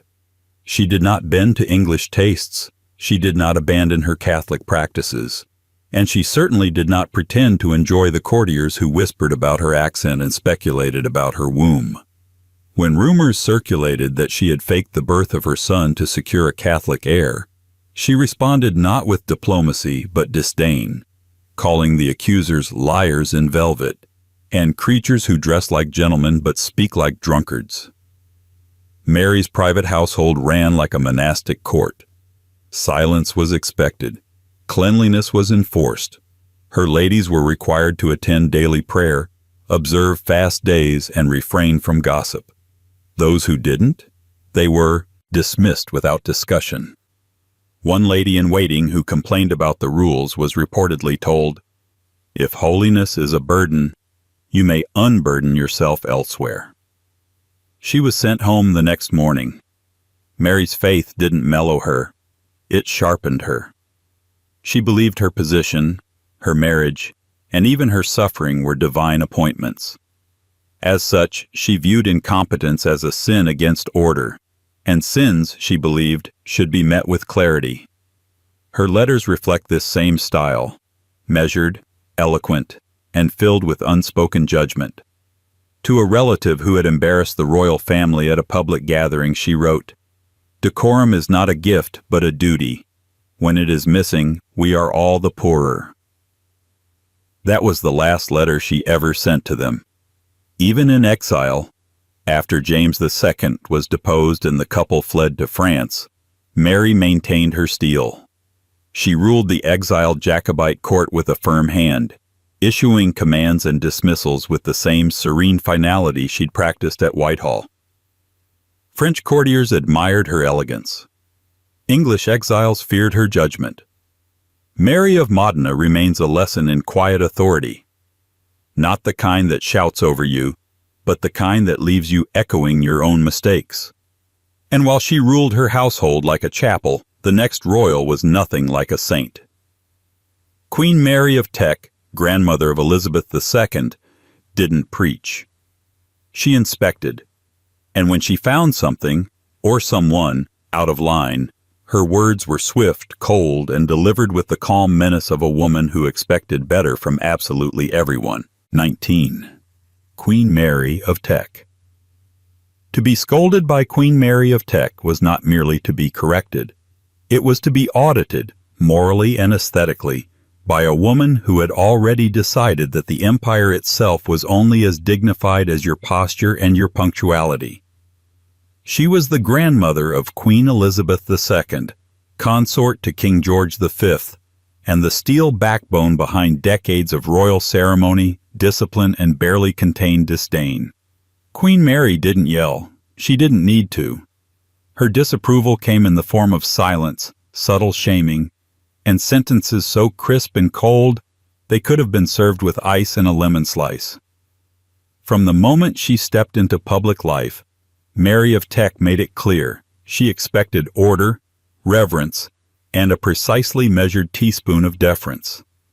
She had no tolerance for laziness, untidiness, lateness, or conversational flippancy. Woe to the staff member who addressed her casually, or, heaven forbid, attempted humor in her presence. One footman made the mistake of laughing during a formal reception. She didn't look at him. She simply said, "Is there something amusing about representing the crown?" There wasn't. He was gone within the week. She cultivated an atmosphere of composed intimidation, not out of malice but from a belief that royalty must be royal at all times, even in private, especially in private. She did not slouch, she did not improvise, she did not tolerate emotional messes. If someone near her cried, she didn't offer comfort. She offered tissues, and then asked them to step outside until they had composed themselves. Visitors to her drawing room often left feeling as though they'd just sat for an oral exam administered by an ancient library. Even family members were not immune. Her own daughter-in-law, Queen Elizabeth the Queen Mother, once described Mary as a fortress of correctness, and even that was generous. She corrected children mid-sentence, adults mid-thought, and ministers mid-briefing. A junior royal who once referred to a palace event as fun was immediately interrupted with, "The monarchy is not here to amuse itself. Kindly remember that." Mary's method of criticism was restrained but lethal. She would not raise her voice, but she would glance at your shoes, your tie, your choice of words, and something in her expression would shift just slightly, enough for you to know you had failed some invisible test, and then she would move on, leaving the uncomfortable silence in her wake like the residue of a minor curse. Even her compliments carried weight. If Queen Mary said you had improved, it meant she had previously considered you a disgrace. If she said your work was satisfactory, it was a triumph. Staff learned to parse her language the way archaeologists decode ancient tablets, carefully, anxiously, and with respect for the possibility of doom. Despite this, or perhaps because of it, Mary was deeply respected.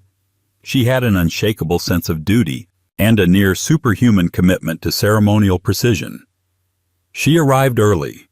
She dressed perfectly. She never forgot a name, a face, or a protocol detail, and she expected others to do the same. She believed absolutely in monarchy as performance, and in performance, there is no room for improvisation. Her temper, when it surfaced, was tightly wrapped in formality. She once scolded a senior servant for failing to arrange the silver correctly with the words, "I understand you've been here a long time. How unfortunate that time has not improved your standards." The remark traveled through the palace like wildfire. Even her maternal instincts were filtered through duty. Her children were raised in a household of structure and restraint. They were expected to represent the crown from the cradle. One biographer noted that Mary's idea of warmth was allowing an extra 5 minutes of piano practice before bedtime. Yet even they, her children, acknowledged that her expectations created stability, at a price. Queen Mary didn't curse. She didn't explode. But her presence alone could crush spontaneity. And if she was disappointed in you, she would let you know. Not through dramatics, but through cold elegance, and 1 or 2 sentences that would echo in your mind for years. But while Queen Mary enforced royal dignity like a headmistress on Judgment Day, the next royal took an entirely different approach. Princess Anne, the Princess Royal, doesn't dress up her disdain. She doesn't sugarcoat her orders. And when she's irritated, she tells you, directly, loudly, and often with the kind of bluntness that could knock over a horse. 20. Princess Anne, the Princess Royal. Princess Anne doesn't do nonsense. She doesn't do flattery, sycophants, or small talk for its own sake. What she does do is walk 3 steps ahead of everyone else, mutter under her breath about delays, and deliver withering one-liners with all the subtlety of a military briefing. Unlike the velvet-gloved disdain of her royal ancestors, Anne's style of rudeness is entirely modern, brusque, efficient, and often accidentally hilarious. But behind the eye rolls and famous impatience is a woman who expects the world to move faster, function better, and keep up, or kindly get out of the way. Anne, the only daughter of Queen Elizabeth II, grew up in the most carefully controlled institution on earth and responded to it by becoming possibly the most unapologetically blunt person inside it. While her brothers fumbled through scandals, divorces, and drama, Anne stayed the course, quietly, steadily, and with a facial expression that suggests she's already fed up with the current topic. Or you. Or both. She doesn't suffer fools. She doesn't even pretend to. Staff members have long reported that working with Anne is like working under a very firm headmistress. If the headmistress also rode horses at Olympic level and could cut you down with a single raised eyebrow. When one aide tried to explain a revised schedule using corporate speak, "We're pivoting to optimize the public-facing narrative," Anne allegedly replied, "Are we doing it or just talking about it?" Then she walked out of the room. Even her public engagements are colored by her impatience with inefficiency. She keeps to schedule, often to the second. When events run late, because of photo ops, dignitary speeches, or any form of dawdling, she grows visibly annoyed. A well-known anecdote from a charity event involves Anne checking her watch mid-speech, sighing audibly, and then whispering to her aide, "We'll be lucky to make lunch before tea." Her dislike of ceremony for ceremony's sake is equally legendary. She rarely smiles for cameras. She's been known to ignore reporters. Once, when asked how it felt to be the hardest-working royal, she shrugged and said, "That's just the job, isn't it? No spin, no sparkle, just grit." And then there's the swearing. While not officially documented on palace letterhead, reports from former staff, security, and even drivers suggest that Anne is more than fluent in the colorful side of the English language. Her vocabulary, while never aired on camera, is said to be expressive, concise, and deployed in moments of logistical frustration. She's the type to stub a toe on a chair leg and make the chair feel sorry. But even without strong language, Anne can be scathing. When one journalist asked her how she stayed out of the tabloids, she replied, "I keep my head down. You might try it." When introduced to a minor celebrity at a royal garden party, she reportedly asked, "And what do you do that requires a camera?" The question was rhetorical. The point had already been made. Yet, despite her legendary impatience and sharp tongue, Princess Anne is widely respected, and often adored.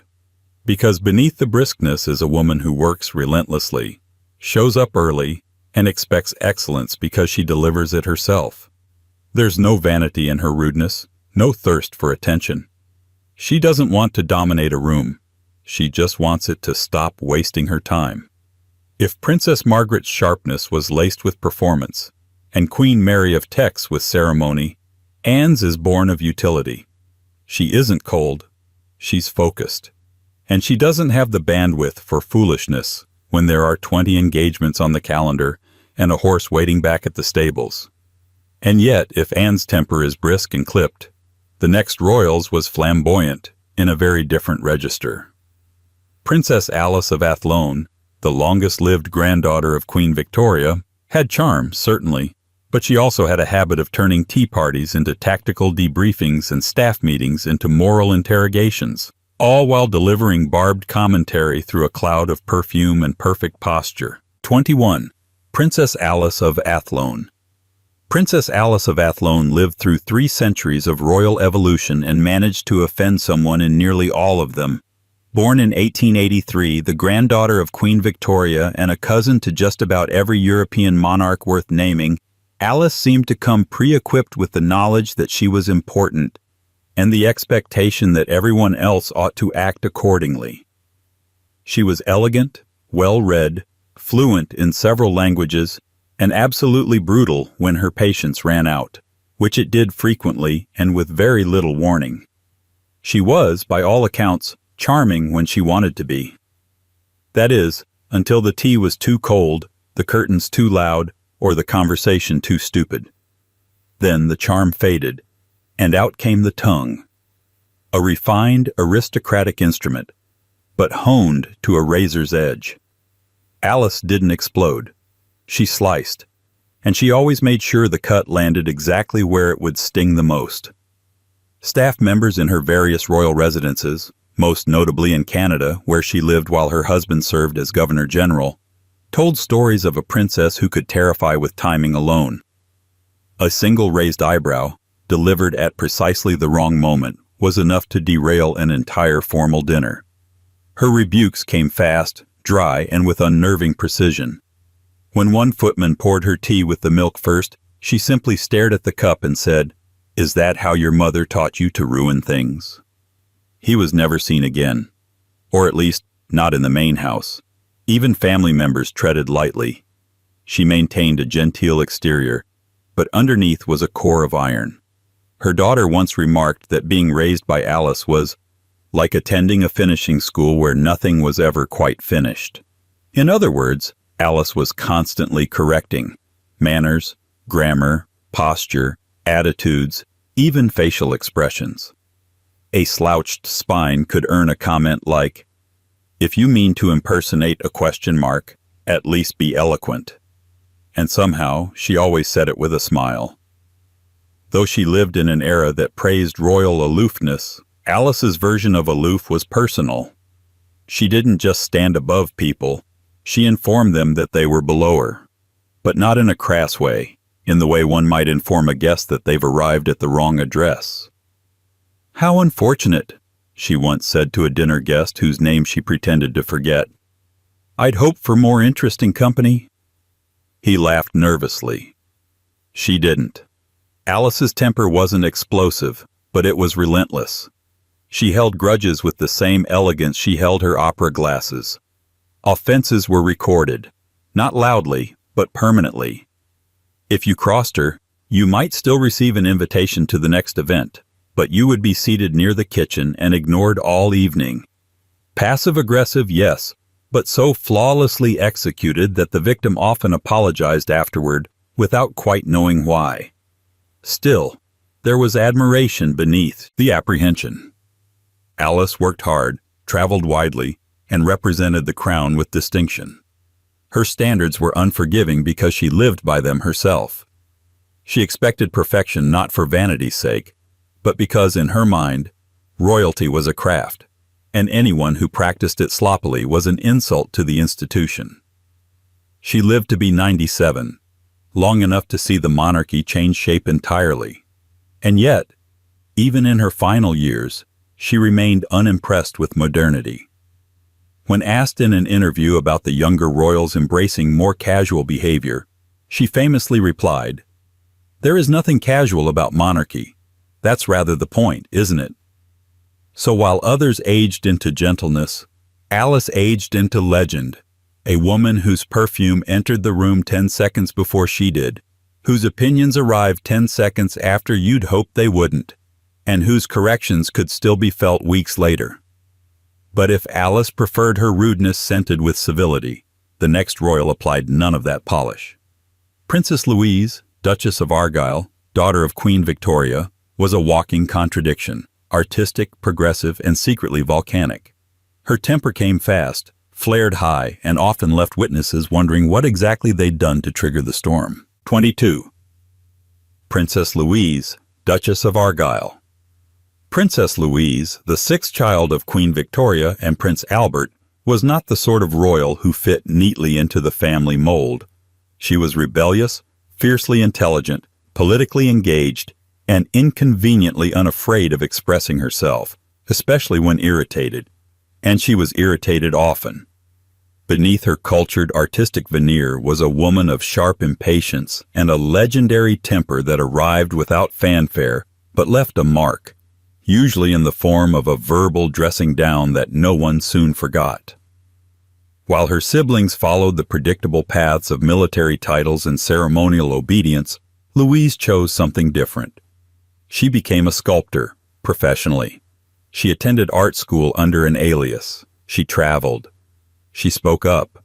And she refused, stubbornly, to be treated like royal decoration. Her refusal came with consequences: awkward family dinners, tense public appearances, and a running list of people she snapped at, corrected, or simply ignored.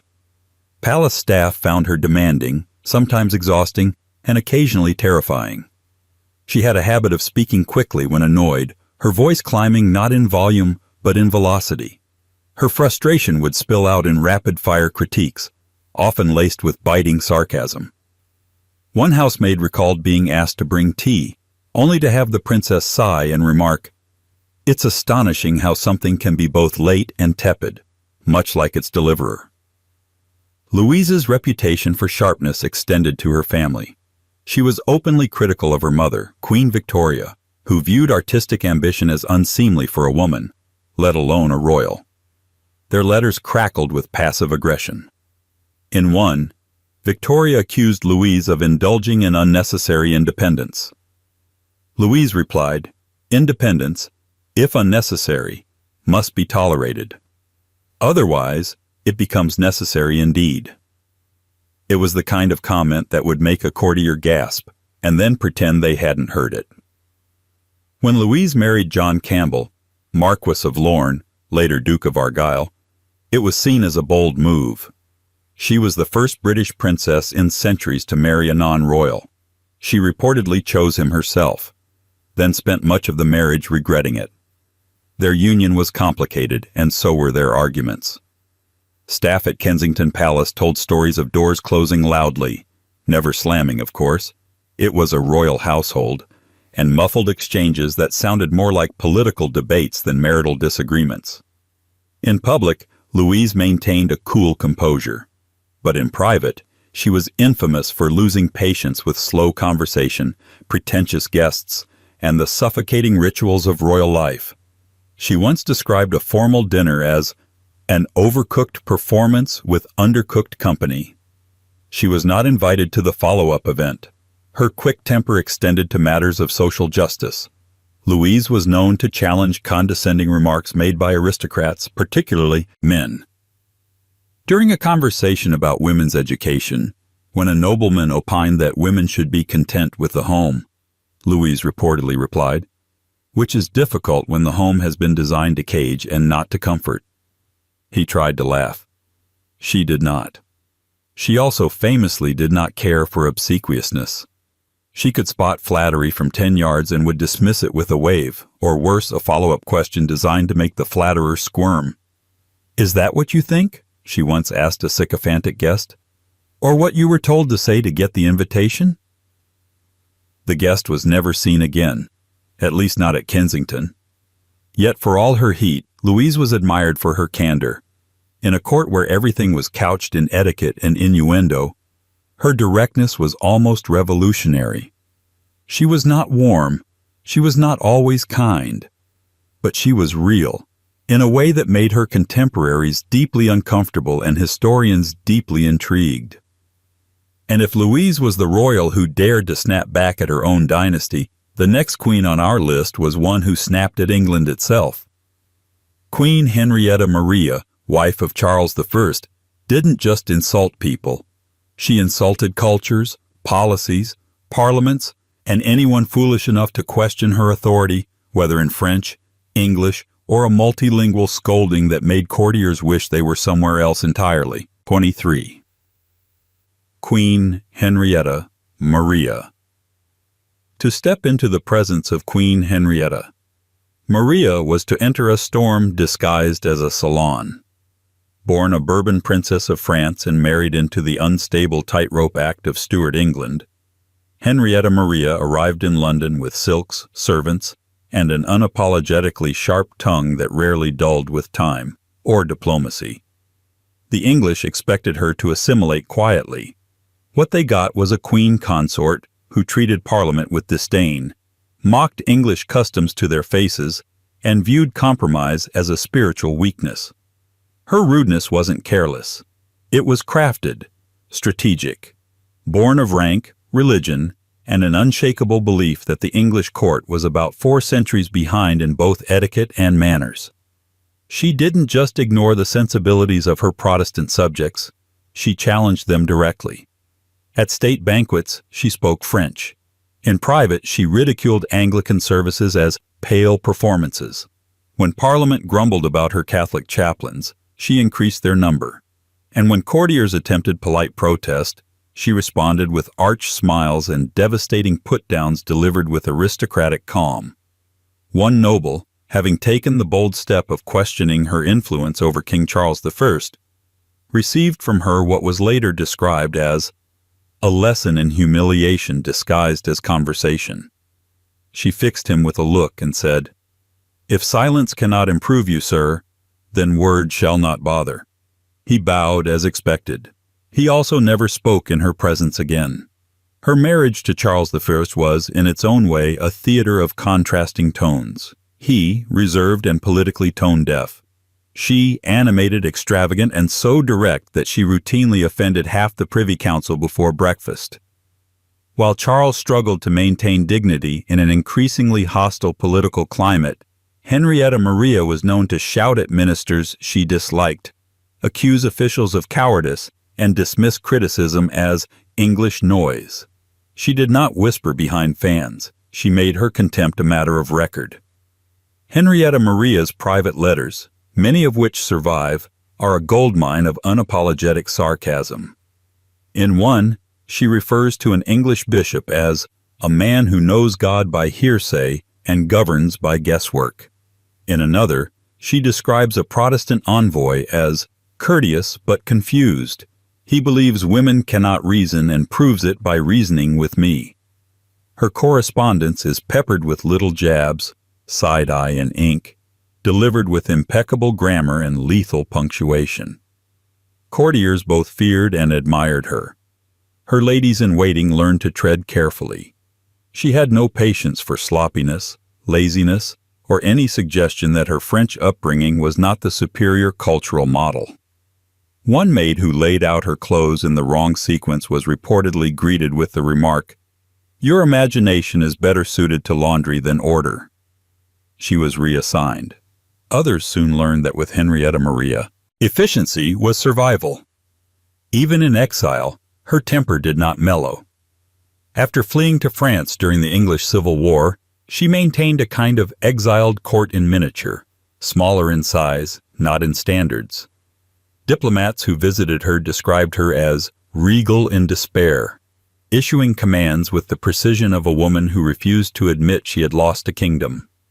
One observer noted that she corrected her household with the same severity she reserved for Parliament. Given that Parliament had executed her husband, this was not meant as a compliment. And yet, Henrietta Maria was never aimless in her anger. Her sharpness was tied to her sense of purpose.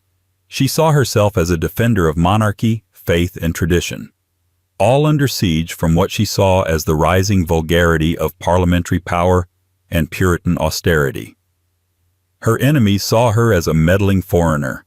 Her allies saw her as the only person at court willing to say what needed to be said. But of course, her outbursts weren't without consequence. Her vocal Catholicism, open defiance of Protestant expectations, and public criticisms of English leadership helped fuel the growing resentment that would eventually ignite the English Civil War. The nation blamed her for manipulating the king, for funding royalist armies, for undermining Parliament, most of which, inconveniently, was true. She was not a shadow queen. She was a commanding force, and she made no effort to disguise it. Even in widowhood, Henrietta Maria continued to provoke. After the restoration of the monarchy under her son, Charles II, she returned briefly to England, but not quietly. She brought with her Catholic attendants, French fashion, and the same glacial scorn for those who had once tried to rule in her absence. Her presence at court was ceremonial, but her commentary was not. When asked whether she had regrets, she replied, "Only that I was ever expected to tolerate fools in the name of diplomacy." Henrietta Maria wasn't beloved in the way some queens are remembered, but she was unforgettable. She left behind a reputation for discipline, stubbornness, and the kind of aristocratic scolding that made even the bravest noblemen recheck their cravats and their consciences. But where Henrietta Maria fired her contempt outward, toward nations, institutions, and entire religions, the next royal made it deeply personal. Eleanor of Aquitaine, Queen of both France and England, didn't just speak her mind. She sharpened it like a sword and aimed it at kings, clerics, and even her own children. Because when Eleanor insulted you, it wasn't just for effect. It was to remind you that she had already ruled you in her mind and found you lacking. 24. Eleanor of Aquitaine. If Queen Henrietta Maria was a storm wrapped in silk, Eleanor of Aquitaine was an empire wrapped in fury.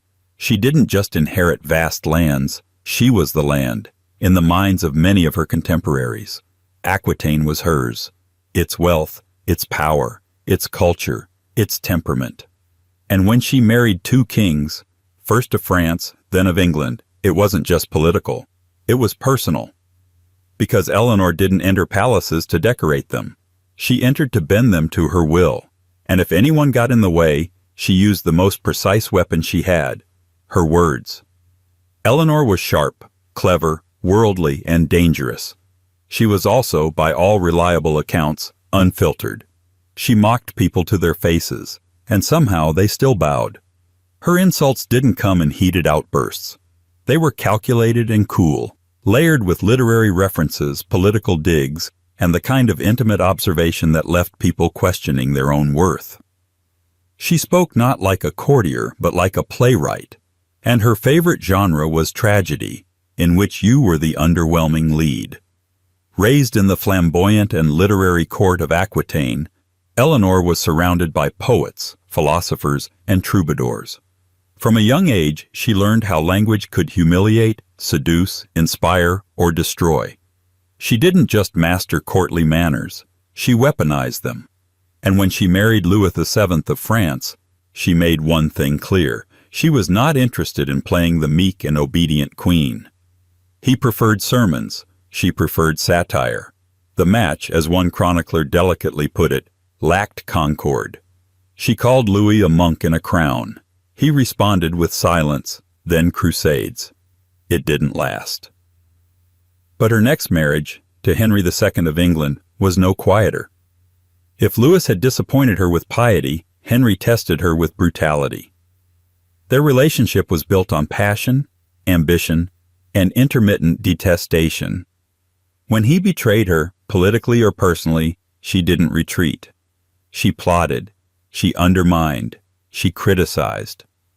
She may have technically rebelled against him, but long before she raised armies, she raised eyebrows, publicly rebuking him, scolding his advisors, and referring to his court as a school for the morally delayed. There are stories, many of them suspiciously well preserved, about how she corrected bishops, mocked barons, and publicly belittled those who tried to cross her. At a banquet in Normandy, after a noble made a rude comment about her origins, she reportedly turned to him and said, "I come from poets and kings. You come from nothing and have proven it." According to legend, the entire hall fell silent. No one refilled his wine, Eleanor wasn't content with just being queen. She was a political strategist, a cultural patron, a mother of kings. And when her sons disappointed her, which they frequently did, she made her displeasure explicit. Richard the Lionheart won her respect. John did not. She once referred to John's ambitions as the mischief of a child who breaks what he cannot build. That was her own son, the one who would later become king. But Eleanor didn't believe in letting power excuse poor character, especially not when she'd spent her life defining both. Her letters were masterclasses in controlled sarcasm. One bishop who wrote to her requesting funds for a religious project received a polite but pointed reply. "I commend your faith, but not your accounting. God, I am sure, prefers honest balance sheets." Another official who dared question her authority during one of her regencies was dismissed with the phrase, "When you have governed something greater than your own supper table, do right again." She was not an easy queen. She was not, by many accounts, a kind queen. But she was effective, ruthless, and brilliant.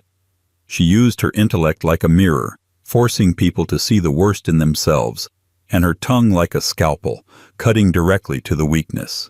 She held together realms, navigated dynastic chaos, endured imprisonments, and negotiated with popes. Through it all, she maintained her command of language, and she never wasted a sentence on someone unworthy of the syllables. Even in her later years, when many queens retreat into sainted nostalgia, Eleanor remained formidable. She outlived 2 kings, buried multiple children, and still managed to write letters scolding monks, managing royal marriages, and reminding the next generation exactly what kind of woman they had underestimated.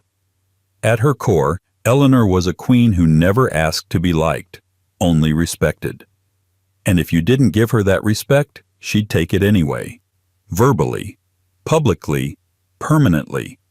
But while Eleanor of Aquitaine's fury was legendary and intellectually lethal, the final woman on our list concealed her sharpness behind a grandmotherly grin.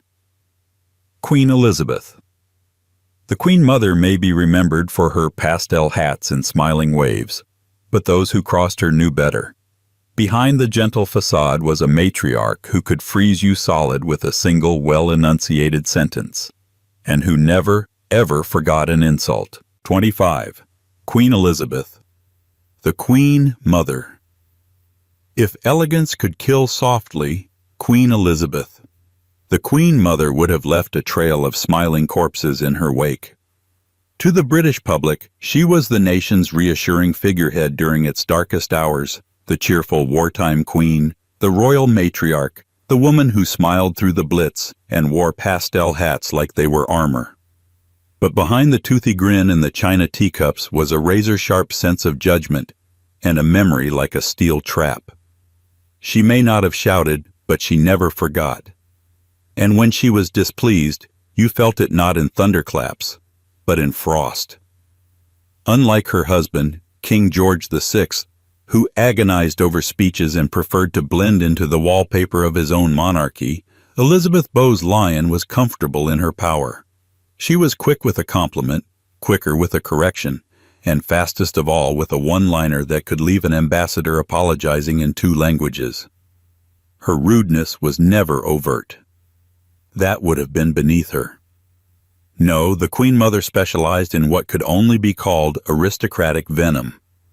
Polished, polite, and timed like a Swiss watch. In court circles, she was known for being impossibly charming until she wasn't. A lady-in-waiting once described her temper as like standing in a blizzard, only to realize the snowflakes are tiny daggers. She didn't yell, she didn't glare. She tilted. She would glance at you with a slight downturn of the mouth and say something that, on paper, sounded almost kind, until you realized you'd been publicly corrected and privately dismissed in the same breath. For example, at a formal event, when a nervous young aristocrat complimented her gown with the phrase, "Your Majesty looks very comfortable," she reportedly replied, "Darling, the point of couture is to look better than you feel. Surely you'll learn that someday." A pause, a sip of champagne, a change of subject. The poor man never quite recovered.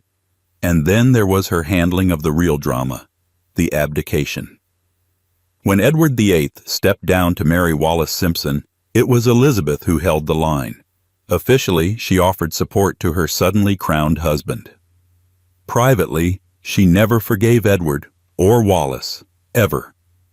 To her dying day, she referred to the Duchess of Windsor as that woman, a term loaded with enough centuries of class disdain to weigh down a ship. And when Wallis sent her a polite letter decades later, Elizabeth reportedly read it aloud to a guest, said nothing, and dropped it into the fireplace. The Queen Mother also had a famously aristocratic view of the press, commoners with opinions, and, perhaps most amusingly, certain segments of the modern royal family. She once referred to a television interview with a young Prince Charles as an unnecessary display of feelings. When asked for her thoughts on the new breed of relatable royals, she allegedly smiled and said, "One should never mistake familiarity for favor or for respect." Within the family, her power was soft, but absolute. She ran Clarence House like a court within a court, complete with velvet furnishings and expectations of obedience. Guests who arrived without proper attire were either ignored or gently instructed to return when they were dressed less like weekend help. Even her grandchildren knew when to tread lightly. While Charles adored her, even he admitted, "You always knew when you'd said the wrong thing." The silence was the clue. Then came the look. Staff at her residence spoke of the voice, a particular tone she used when mildly displeased. Not angry, not scolding, just disappointed. One footman described it as being turned into mist. Another said, "She could ruin your week by saying your name too slowly." She also had a dry wit, used more often than not to slice through pretense. At a formal dinner in the 1980s, seated next to a young American politician trying too hard to impress her with his knowledge of British history, she reportedly said, "How interesting. Most people wait until they're knighted before attempting to lecture me." Still, for all the silk and ice, the Queen Mother was deeply effective. She held the monarchy together during crisis, molded the image of the modern royal family, and protected it with a vigilance that could feel both maternal and martial. Her steel was wrapped in tulle, but it was steel nonetheless. She lived to 101, outlasting wars, scandals, and half the aristocracy. People called her warm, witty, charming, and she was, until you crossed her. Then you'd find yourself smiling, nodding, and quietly wondering why you suddenly felt 2 inches tall.